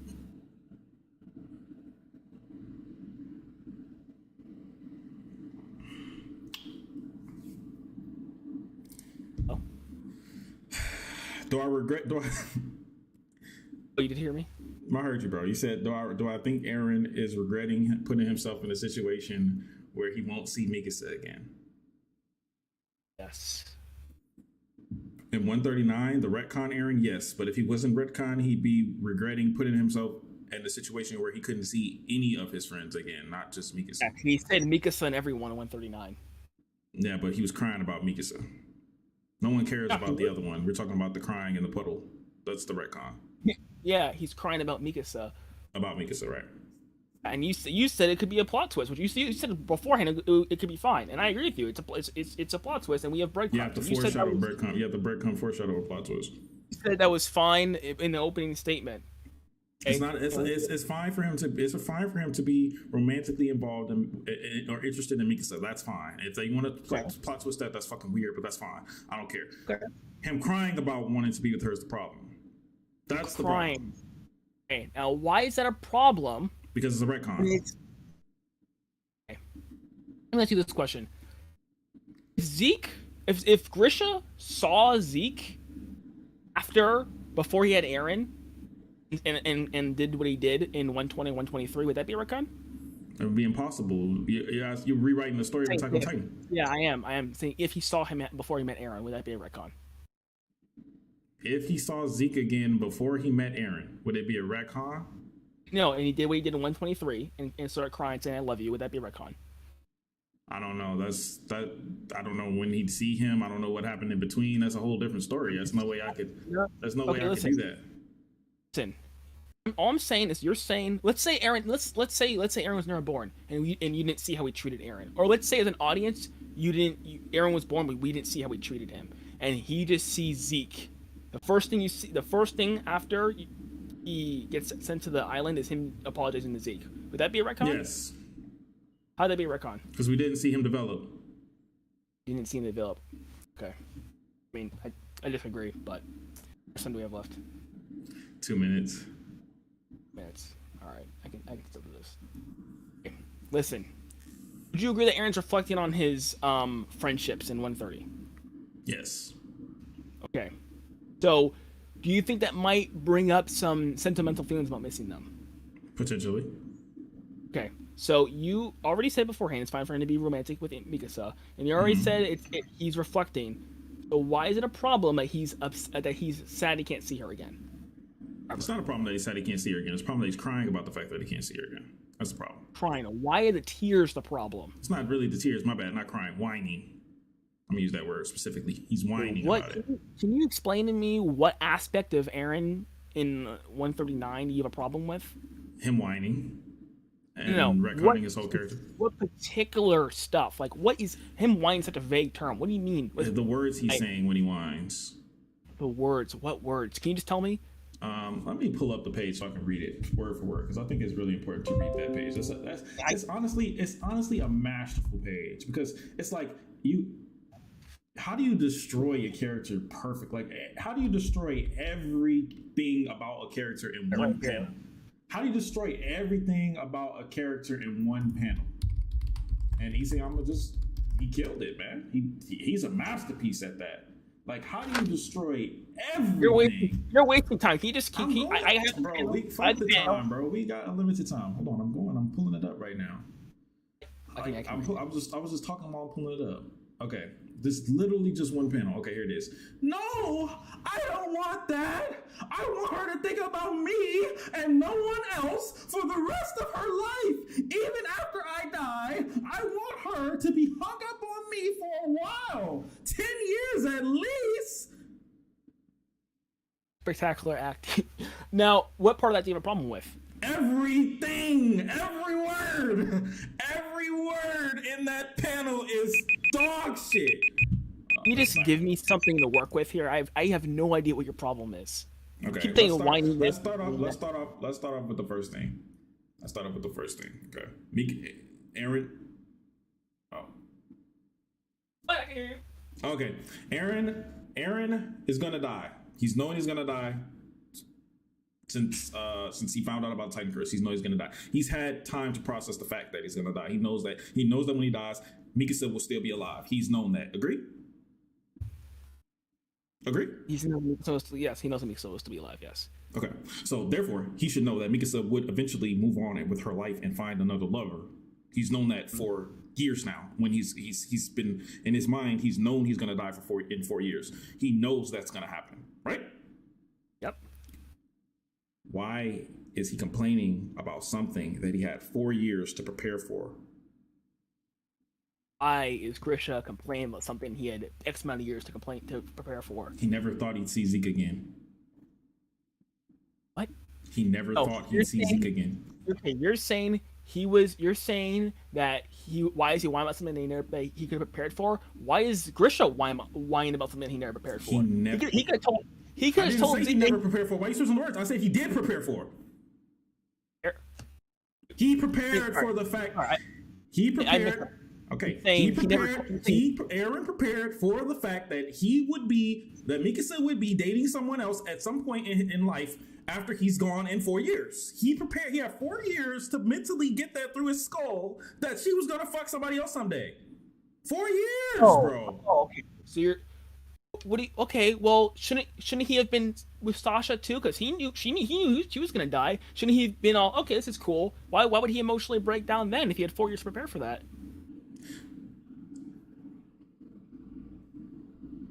he didn't know for an absolute fact that Sasha was gonna die. He saw the future, and he thought that potentially she could die, and then he saw it come true, and he's like, oh shit, she died.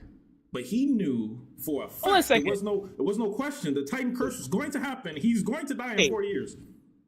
You said earlier that he was confirming the future when he's asking Mikasa, what am I to you? So he already confirmed that, and he said right on time. So what do you mean, does it know it's going to happen or not? Well, that's what I thought. That was my theory. That was my interpretation of that scene, is that he was trying to confirm the future. No, I'm not changing it. He was trying to confirm the future. But I mean, at the end of the day, just because he confirmed it in the past doesn't mean that he 100% believes that. Like, I don't know, bro. Like, my thought process, my interpretation of the, because Isayama didn't tell us, so we have to interpret it ourselves. My interpretation of the way Eren reacting in that moment was the emotion was stronger than his logic. Like, yes, he knew Sasha was gonna die. He knew that what was gonna happen. That everything has been consistent. What he saw and what's happening is consistent. But Sasha dying was something that was so emotionally powerful to him that even though he knew it was coming, it still hit him. Okay, so like, even though he knew he was gonna lose Mikasa the second he lost her, it still hit him hard. He didn't lose her yet. He didn't lose her yet. He's about to, and Armin's talking. He's about to. Up. He specifically talked. He was about to. Okay. Like fair. 6 hours away from. Fair. Okay. Fair. He was about to inside the Titan stomach. He was about to inside of the cave. What does that do anything? We already agreed. He never thought about it. We already agreed that the cave. No. The cave was after the scarf. The cave was after. I'll wrap the scarf for you forever. The cave was after that. You didn't think about it then. So we already agreed. What do you mean so? How are you ignoring this?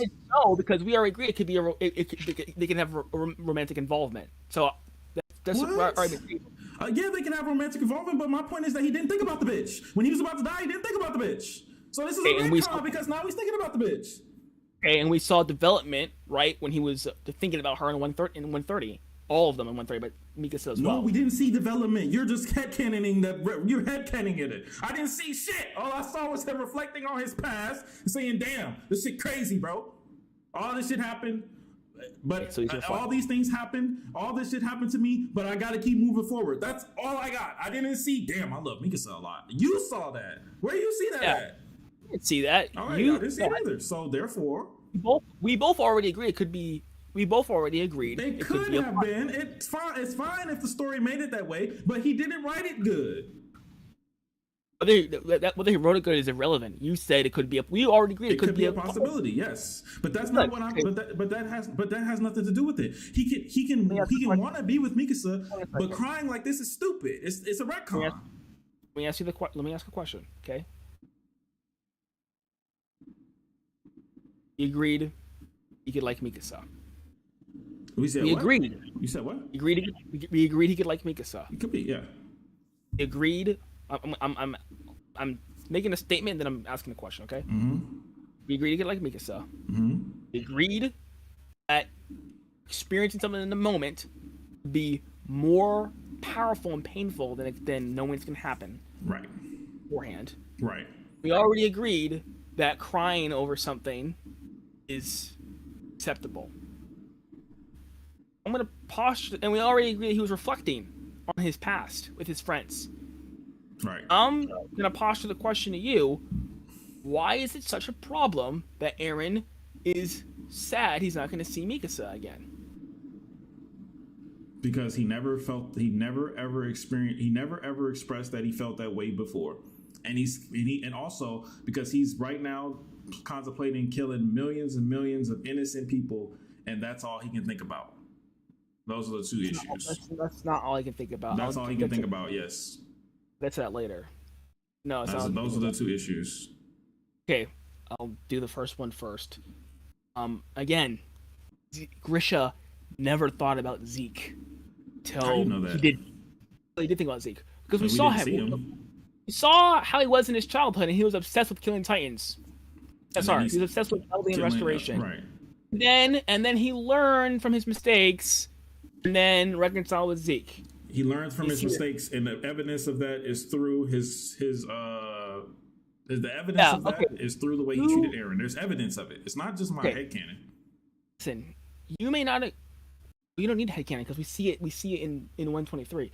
You may not agree, but if Grisha saw Zeke before he saw Aaron and started apologizing to him, breaking down and crying, I wouldn't consider that a retcon. Maybe you do.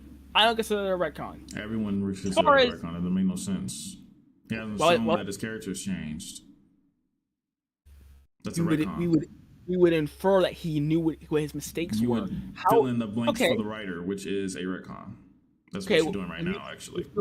You filled in the blanks for him the way he treated Aaron, no? I didn't fill in the blanks. He showed me how he treated Aaron. He never mentioned anything about LDR restoration to Aaron, so therefore he should prove that he changed. He didn't ever mention anything to LD and restoration to Aaron. I completely agree. My question is, why is that not a retcon? Because if he apologizes to Zeke, he's showing change, and if he's treating Aaron different, that's also a change. Why is one different than the other? The apology to Zeke doesn't show the change. He showed the change when he treated the way he treated Aaron. That's when he showed it. Hold on a second. The change was already shown to us. One. That's why it's not a retcon. I'm saying, I'm sorry. I'm a terrible father. I put you so much suffering. Zeke, I love you. I should have spent more time playing with you. That is not showing change? No, because he already showed that through the way he raised Aaron. That's not showing change. In a vacuum, is that showing change? In a vacuum, if you take it completely out of the story, you could remove all the other guess. But the change is already shown. Well, I'm saying if you put that before he met, if you put that conversation before he met Aaron, then it's a retcon. How is that a retcon? Because we weren't shown. Shown what? We weren't shown his development. We weren't shown him learning from that mistake. He just randomly saying it. It's exposition retcon. No, it's him saying, "I'm sorry. I should have spent more time playing with you." That is showing change. Secondly, it is showing change. A retcon can be a change, but it's a retcon. Okay, why is him treating Aaron differently seen as a character development more than him saying I'm sorry to Zeke, who he actually wronged? Why is it seen as a character development more? Yeah, because him apologizing to Zeke, that's a retcon. Okay, why is him treating Aaron differently not a retcon? Why is that showing development? Him apologizing to Zeke is only a retcon if he does it immediately after, like you said, when you put it in a weird, hypothetical situation. That's what makes it That's what makes it a retcon. It's not a retcon when he does it in the context of the story, because he's already shown ahead of time that he cared about Aaron. Now you're asking me, why is it a retcon? Why is it a retcon that he cared about Aaron? No, what I'm asking is why? Listen closely to what I'm saying. I'm asking why is way he treated Aaron seen as proper development, but if he apologized to Zeke, that would not be seen as proper development. If he apologized to Zeke in your headcanon? Is that what you're saying? Why wouldn't that be seen as proper development, but him treating Aaron differently, why is that seen as development? Because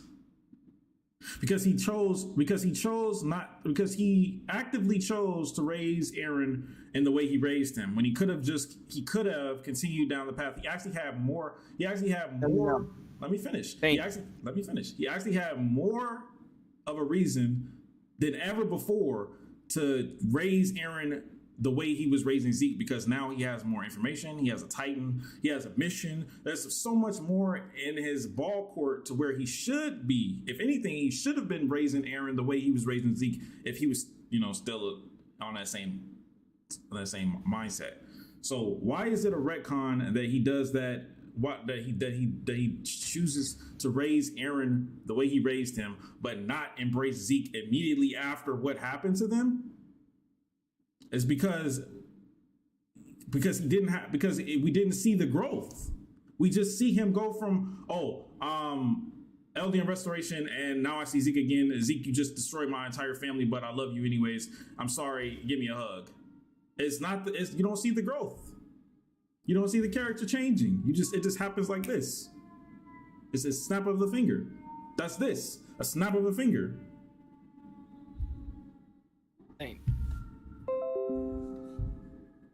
an apology, saying an apology is character growth.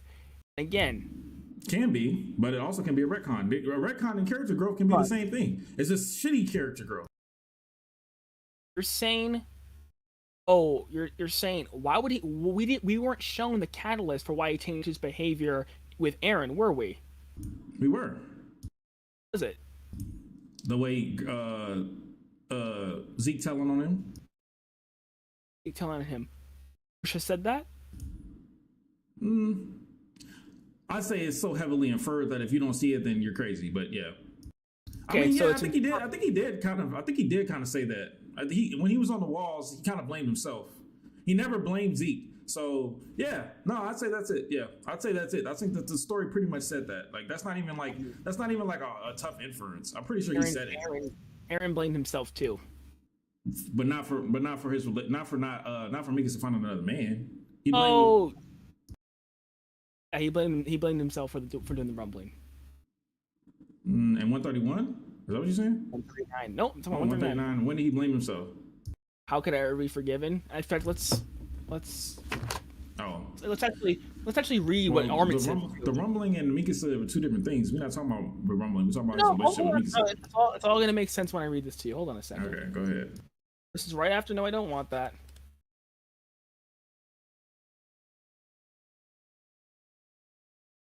Aaron says, "I want to be with Mikasa and everyone." And then Armin says, "Aaron, don't give up. We can find another way. We can find a way to accomplish all your plans and be with Mikasa at the same time." Watch what Aaron says. "I'm sure none of them want to die either, but how could I ever be forgiven?" So, in fact, he is blaming himself for not being with Mikasa since he's the one who is punishing himself by letting himself die. So yes, in fact, he is blaming himself. In the retcon chapter. Now show me a chapter where he did it in a chapter previous. My brother, 139 It's a retcon chapter. Sure, 139 is canon. It's canon, but it's a retcon chapter. Saying, I can easily say Grisha's chapter is a retcon chapter. How can you say that if it's been pre-established throughout the entire story? It says chapter 1, he treated Aaron differently. So how can you say that? No, I'm saying Grisha. No, Grisha went at the wall. I could say that's a retcon chapter because you're using that. How is that a retcon? How is what Aaron's saying? Aaron got the attack titan in the first chapter, in the second or third chapter. How is it a retcon? You're saying been established and foreshadowed. You're saying on the wall. It's foreshadowed. Aaron's gonna die too. You're saying on the wall. He was blaming himself, and I'm saying Aaron blamed himself too. Okay, there we go. Blaming yourself does not mean it's not a retcon. Great, good to know. Now I'm going to ask you this again. You're saying Grisha treating Aaron differently is character development. How is that not a retcon? How is him apologizing a retcon? Because you're saying one shows growth, the other's a retcon. What makes those two different? Both come out of nowhere. Okay. I get what you're saying. They don't come out of nowhere. Neither one of them will come out of nowhere. You're right. They both have pre-existing reasons as to why it would happen.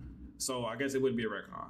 It would just be bad writing because it wasn't. It would happen too fast. It would make no sense for Isayama to put that like immediately afterwards. That would be weird. Okay. It would be bad writing, but it wouldn't be a retcon. Okay. So it's bad writing, not a retcon. If Grisha apologizes to Zeke right away. Okay. Yeah. Thank you. All right. I think that's all we can move to our closing statements now. All right. All right. Cool. You want to go first? Oh, actually, no. Before we do that, I know this is impromptu, but I would like to have a Q&A, maybe like 4 questions. Oh, before we end it up, and I'm gonna go back upstairs. Just want to have a Q&A from the audience. Oh, okay, yeah, all right. For you, okay. For both of us, like maybe 4 questions total, because I want to go back upstairs. But all right. What questions? Do you guys have any questions for us in the chat? Or, I mean, I'm pretty sure everybody knows the way I think. Holy shit! 200 people. Damn. Yeah, people like watching Attack on Titan debates.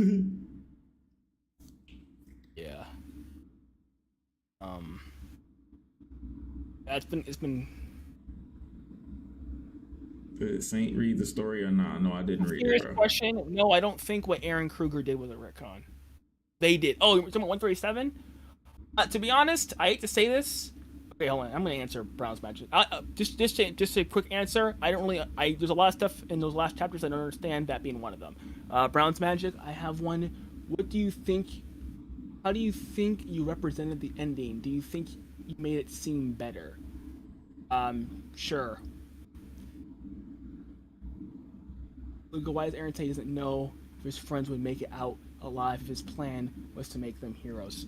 Well, excellent question actually. So, first off, he says he wants to. He didn't know that they'd survive the parody. He says, let me get the actual thing here, and this is the official translation, so you guys know that I'm not mincing words here. He says, "Getting you guys wrapped up in." Hold on. Forcing you guys to find parody. Where does he say it? So someone asked me a question. Yeah, go ahead. Yeah, sorry. So he says, killing 100% of humanity, forcing you to fight till on parity, even giving my person's friends represent this battle without even knowing if they'll survive it. So, there is a sort of like a headcanon that, when he was with Ymir, he unlocked the full powers of the Founding Titan. What's up, So, Tryhard? one interpretation would be, okay, so he didn't know they survived War for Parity, but he didn't know they survived the Battle of Heaven and Earth. So, no, therefore there's that. There's that thing. But my personal interpretation is, as I said, assuming that Eren loves Mikasa romantically, Mikasa is his top priority. And I actually use this as my proof, because he says he doesn't know that they survive or not. So, but he does know Mikasa's going to survive because he makes a choice. So he does all of this. He doesn't know if he's going to die. He doesn't know if Parady's going to be safe, sort of. And he doesn't know if his friends are going to survive. But he does know that Mikasa's going to survive. So that would be my answer to that question. He's prioritizing Mikasa the most. Go ahead, Zane. Oh yeah, someone asked, how do I if 138 confirms that Eren cared romantically about Mikasa? No.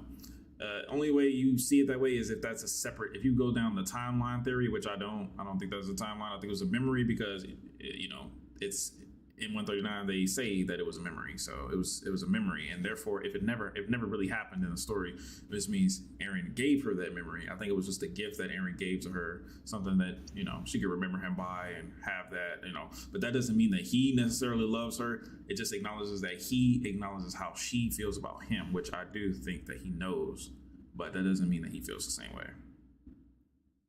All right, question. I assume this is for me. Why did Levi forgive the Warriors, and especially Annie, for some strange reason? Great question. I always love getting these questions because it makes me so mad, and I have a bunch of packages ready to go for this. So you're saying that Levi would have been angry at the Warriors, especially Annie, for some reason. And what I'd simply say to that is the whole thing with Zeke, he was just trying to fulfill a promise he had from Commander Erwin. That's it. Every time he mentions killing Zeke, he always mentions Commander Erwin in it because he wants to fulfill that promise because he never because he never broke a promise beforehand. As far as the rest of the Warriors go, why he never did that, it's simply because, as I said, time and time again, they're in the middle of humanity's darkest hour. All of humanity is about to be erased and destroyed. There's no time for no time to be dicking around and talking about who killed who, because quite frankly, they both were responsible for killing each other's countrymen. So there's no reason to get into such petty debates. And also, he was incapacitated for a majority of the time. After Annie got thawed, he was incapacitated as well. So that's why. That's why I think that. One more question. Do you have a question, Saint? I'm gonna take one more question. Aaron, that never really happened. So either it was a timeline or a memory that never happened for real. So it's either a timeline or a memory. What are you talking about? Why didn't Aaron show any romantic feelings for Mikasa before 139? Because it's a retcon. I think that the whole scene of him admitting his love for Mikasa was good writing? Actually, I hate to tell you, it was a pleasant surprise when I was reading this. I was actually quite happy, even though I was an Eren Hisu guy. I do think it was good writing. There's definitely lots of things to improve in 139. But as far as this, I hope this gets translated one for one verbatim and with him, the crying and all. I hope, because I think it's actually, I think it's a good scene. So yeah, I do think it's good writing. Yeah, exactly. He did the same thing with Armin, but it didn't actually really happen. That conversation, Armin and him didn't really turn into children and walk through fucking lava, bro. What are you talking about? It didn't really happen. Apparently, Paths is magic enough where he can just create whatever reality he wants with people, and that's what he did. He did the same thing with Mikasa. But that doesn't mean that he truly loved her. It just means that he knew that it was important for her, that she loved him, and he wanted to give that to her because he knew he was gonna fucking die. That's it. Itching for an Ian Bastion video. Oof. Okay, I said last question. This is really gonna be my last question. 'Cause I think it's important. What would I change about the ending? I would add probably 20, 30 more pages to it. It was very poorly executed. All the plot twists were going on. I remember very distinctly reading it and being like, "Oh, it was Mikasa. Oh, he killed his own mom. Oh, this." It was very strange. It was very poorly executed. I would change that. I would expound more on Ymir's backstory. I think that needs to be, we need to have more lore there. I also think that there's one other thing. Oh yes, in regards to the Aaron's mom thing, I think that needs to be explained more because that was extremely ambiguous. But besides that, I think it was good. After the conversation with Armin, it really isn't that bad. There might be, yeah. So I'd say fix the conversation with Armin. Explain Ymir's backstory and explain the killing his mom thing. I'm not making any Mikasa video. I'm putting it all in the last video that I make of Attack on Titan. That's why I didn't make it. And the Zeke video too. And then so why would he even do that if he doesn't love her? I just told you he acknowledges the fact that she loves him. That's all we have evidence of. He acknowledges the fact that she loves him and he wanted to give her something. That's it. He wanted to give her something. That's it. Because it didn't happen. All right, man. Well, thank you for stopping by, man. Whoa. What? Hold on. Our closing statement. Oh yeah, closing statement. I forgot. Go ahead. All right. I think it's 10 minutes is what it was. All right, 10 minutes. And then I need to go back with my family. Holy shit! I said 7:30. It's almost 8 o'clock. Fucking up, man. All right, timer's on. Go. Yeah, and then letter sniffing. I'll change that too. So, lots of stuff we talked about today. I think we can condense it. The two main things we talked about were the Lelouch ending and Aaron whining over Mikasa. My position is very simple, and he did not hinge on the power of friendship. What he did was he used bigger army diplomacy. As Saint said, and I said so many times, he said he couldn't use power of friendship without the military. He couldn't, or he said that, I didn't say that. You couldn't use the power of friendship without the military. You can't just level the playing field. Perry has to be the strongest country in the world. All this sounds like typical peace negotiations. Every single peace negotiation, fiction or otherwise, and it is appropriate to use the real world here, is that when a side can no longer wage war, or when a side is being so thoroughly defeated, they don't come to the negotiation table with love in their hearts and friendship in their eyes. They come saying, "You have something I want, which is peace. You have something that's more powerful than us, which is weapons, and we want peace. So let's trade that." That's what it is. In every single war, that's how it's gone. We did the same thing with the Japanese. We signed paper because we had atomic weapons. Japanese weren't skipping and jumping to the negotiation table because power of friendship. And in universe, Saint even said, again, they have a bargaining chip. They're the most powerful. Another thing that we talked about was the whole romance with Mikasa. Me and Saint also agree on the fact that it was a surprise, it was a plot twist, and there was definitely breadcrumbs left. Again, not only the blushing, which going to die on the hill, that is relevant, especially since it's been emphasized so much in the anime and manga in different situations, but also the promise that he gives her and the fact that he gets the will to fight from her in season 2. Again, on the ground, felt worthless, was not going to fight, and then Mikasa's words made it so that he had the will to fight again. As far as love coming out of nowhere with No, I Don't Want That, how he never thought about her beforehand. Mr. Leonhardt never thought about Annie, as we see, but we get to see more of Grisha's background with Zeke more than anyone, and we don't see him focus on Zeke at all. It's always Ellie restoration, Ellie restoration, Ellie restoration. In just the same way that Aaron's Titans. And though both of those men learned from their mistakes in the end, and they were sad about it. Aaron is allowed to be emotional about never being able to see Mikasa and his friends again. Perfectly fine. And this wasn't talked about, and I wish Saint would have brought it up, but it's the selfish nature of Aaron saying he wants Mikasa for himself. He wants to be with her. Everyone has done something, I hope, selflessly for someone that they loved. And if your actual thoughts were displayed, they would sound incredibly selfish and childish. But as we can see with Aaron, he does say this, yes, but his actions are completely different. He tells Mikasa later, again, in 138, which happens after 131, to forget about him. He puts on a good face. He tries to be stoic because he's doing this for her. This is not a petulant, screaming baby yelling on the floor, kicking because he can't have any cake. This is Aaron deeply regretting that he can't be with Mikasa anymore, and the selfish parts of him are being expressed here, which again, everyone has one, and in every sacrifice you make for someone else, there's always that voice inside of what Aaron said. And my opponent agreed finally earlier that again, if Grisha were to see Zeke in my headcanon and he were to apologize, that shows growth. I got into a giant argument with someone on Twitter about this exact thing. I said 139 shows growth, and no, I don't want that is why. Just the same way that Grisha had growth in 123, it's the same way Aaron has growth here. He is regretting what he did, and he's sorry about it, but he's also accepting this death as a punishment for what he did, the rumbling. And my opponent agreed that apologizing and doing all that shows growth.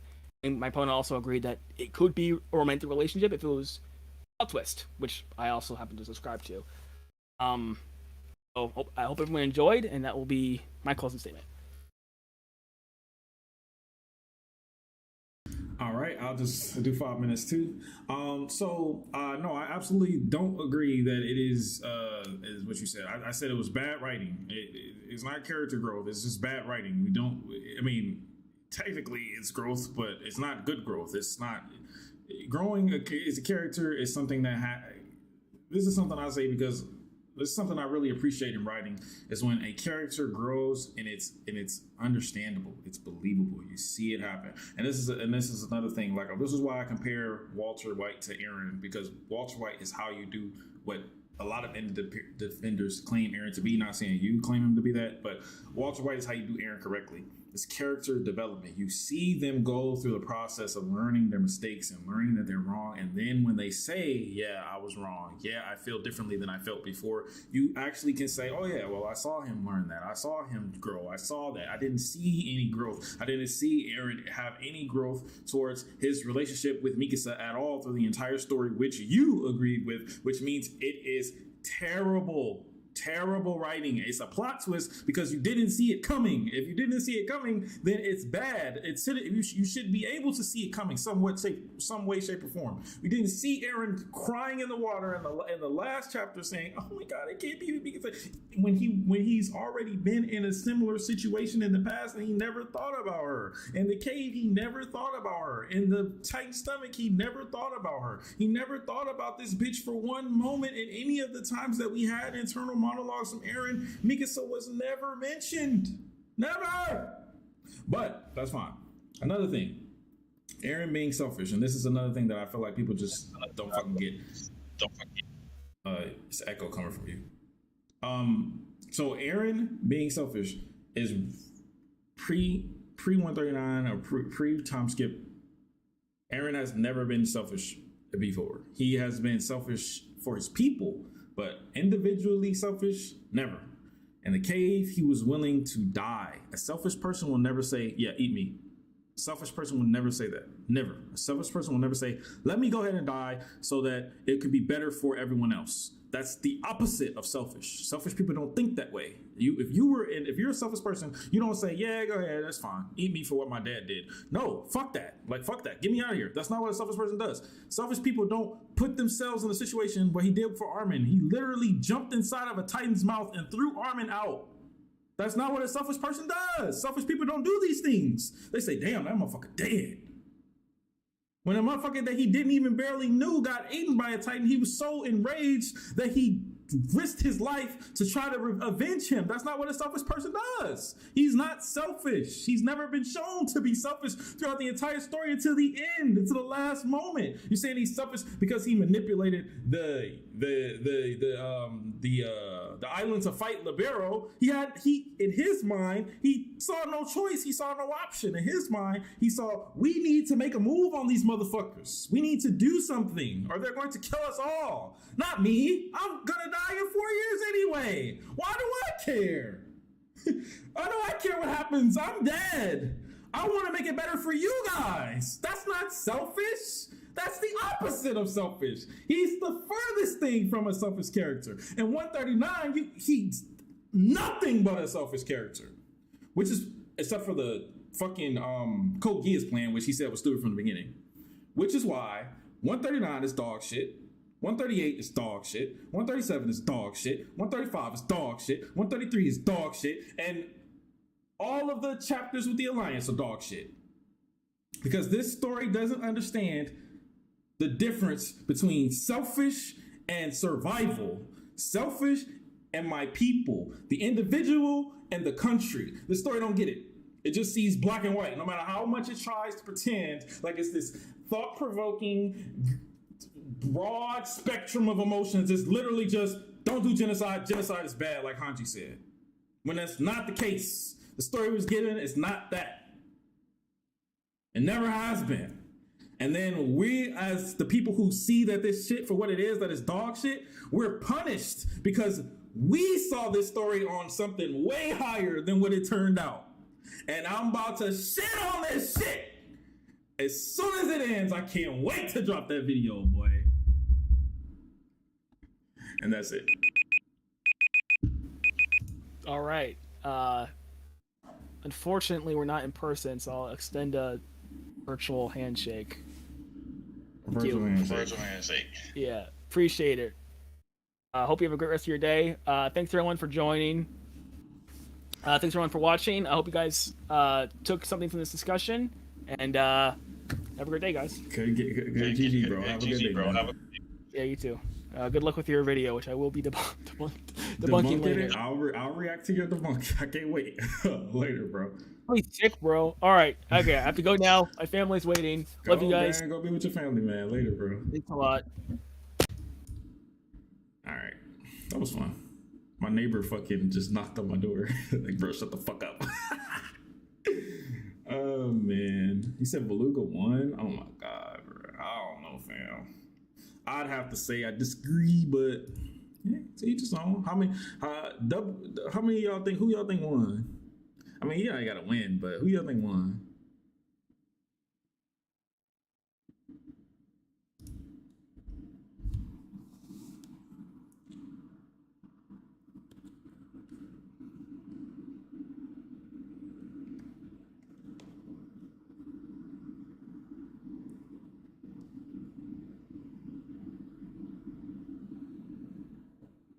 Damn.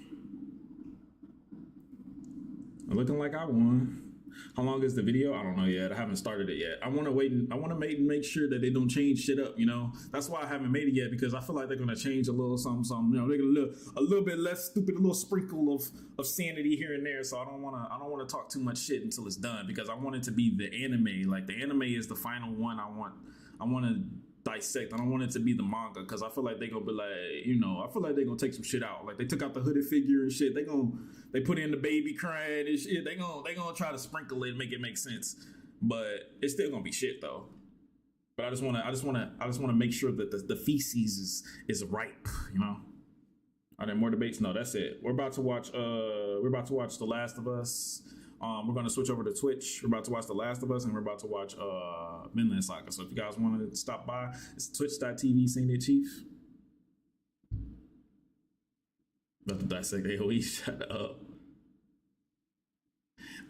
If you guys want to join my Discord, I'm about to send a link in the Discord where we be chilling in there, talking about random shows and whatnot, and also Attack on Titan, obviously. It's gonna be juicy in there, so I'm about to send the invite. I wish one of my mods would have done that. But here you go. I just called everything a retcon. He cooked me. I guess so, bro. Pretty sure I explained everything why it was a retcon, but okay.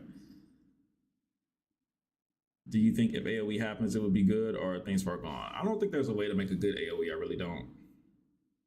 You can win the AoE debate. You can't win the AoE debate. I literally got the best AoEers. I got the AoEers of the gods. I got Always Try Hard. I got 0K, and I got 0K's Right Hand Man, and all three of them lost. What are you talking about? All they said was, "We'll see." That's it. That's all I can say is, "We'll see," and I guess we'll see. Do I agree that AoE is dumb? I agree that it's not happening. I'm not gonna say that it's dumb. I disagree. I just don't think it's not happening. And if it has anything to do with like Mikasa controlling time and shit like that, it's dumb. Yes.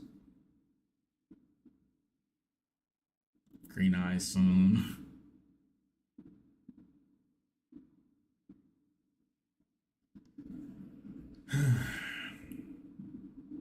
Deuteronomy, because mediocre once Sam activates the rumbling. There ain't no rumbling. I don't think it's not happening. I didn't say that. I said I don't think it's happening. Can I post the debate? This debate will be on YouTube. This one will be on YouTube, yeah. Yeah, but Luke is cool. He's a cool guy. I had to explain to him before, like when I yell and stuff, I'm not doing it for like I'm mad. I'm doing it for like entertainment value, But he's a cool guy. What would I change about the ending? Everything. Oh my God. Same suppressed the entire time. He didn't have to do rag on. Is Deuteronomy still happening? Do the rain on me? Yes, Deuteronomy is still happening. We got a new artist, Catch That Fish. He's in the chat. And he's working on it currently, working at a good pace. We're aiming to have it by mid to late March is where we're aiming to have it. I'll probably start promoting it a lot more early March, around the time Attack on Titan's new thing comes on. Leave the stream. Yes, it'll be on the channel. I'll upload it tonight. I said other people joining it. Yeah, but it ended up going a lot longer than I thought it would. Honestly, we planned it for an hour and we ended up going to 2. So sorry. When the chapter coming out, mid to late March is the goal. I'm not gonna say that's when it's coming, but that's the goal, mid to late March. At which point do I believe the story went down? Table scene.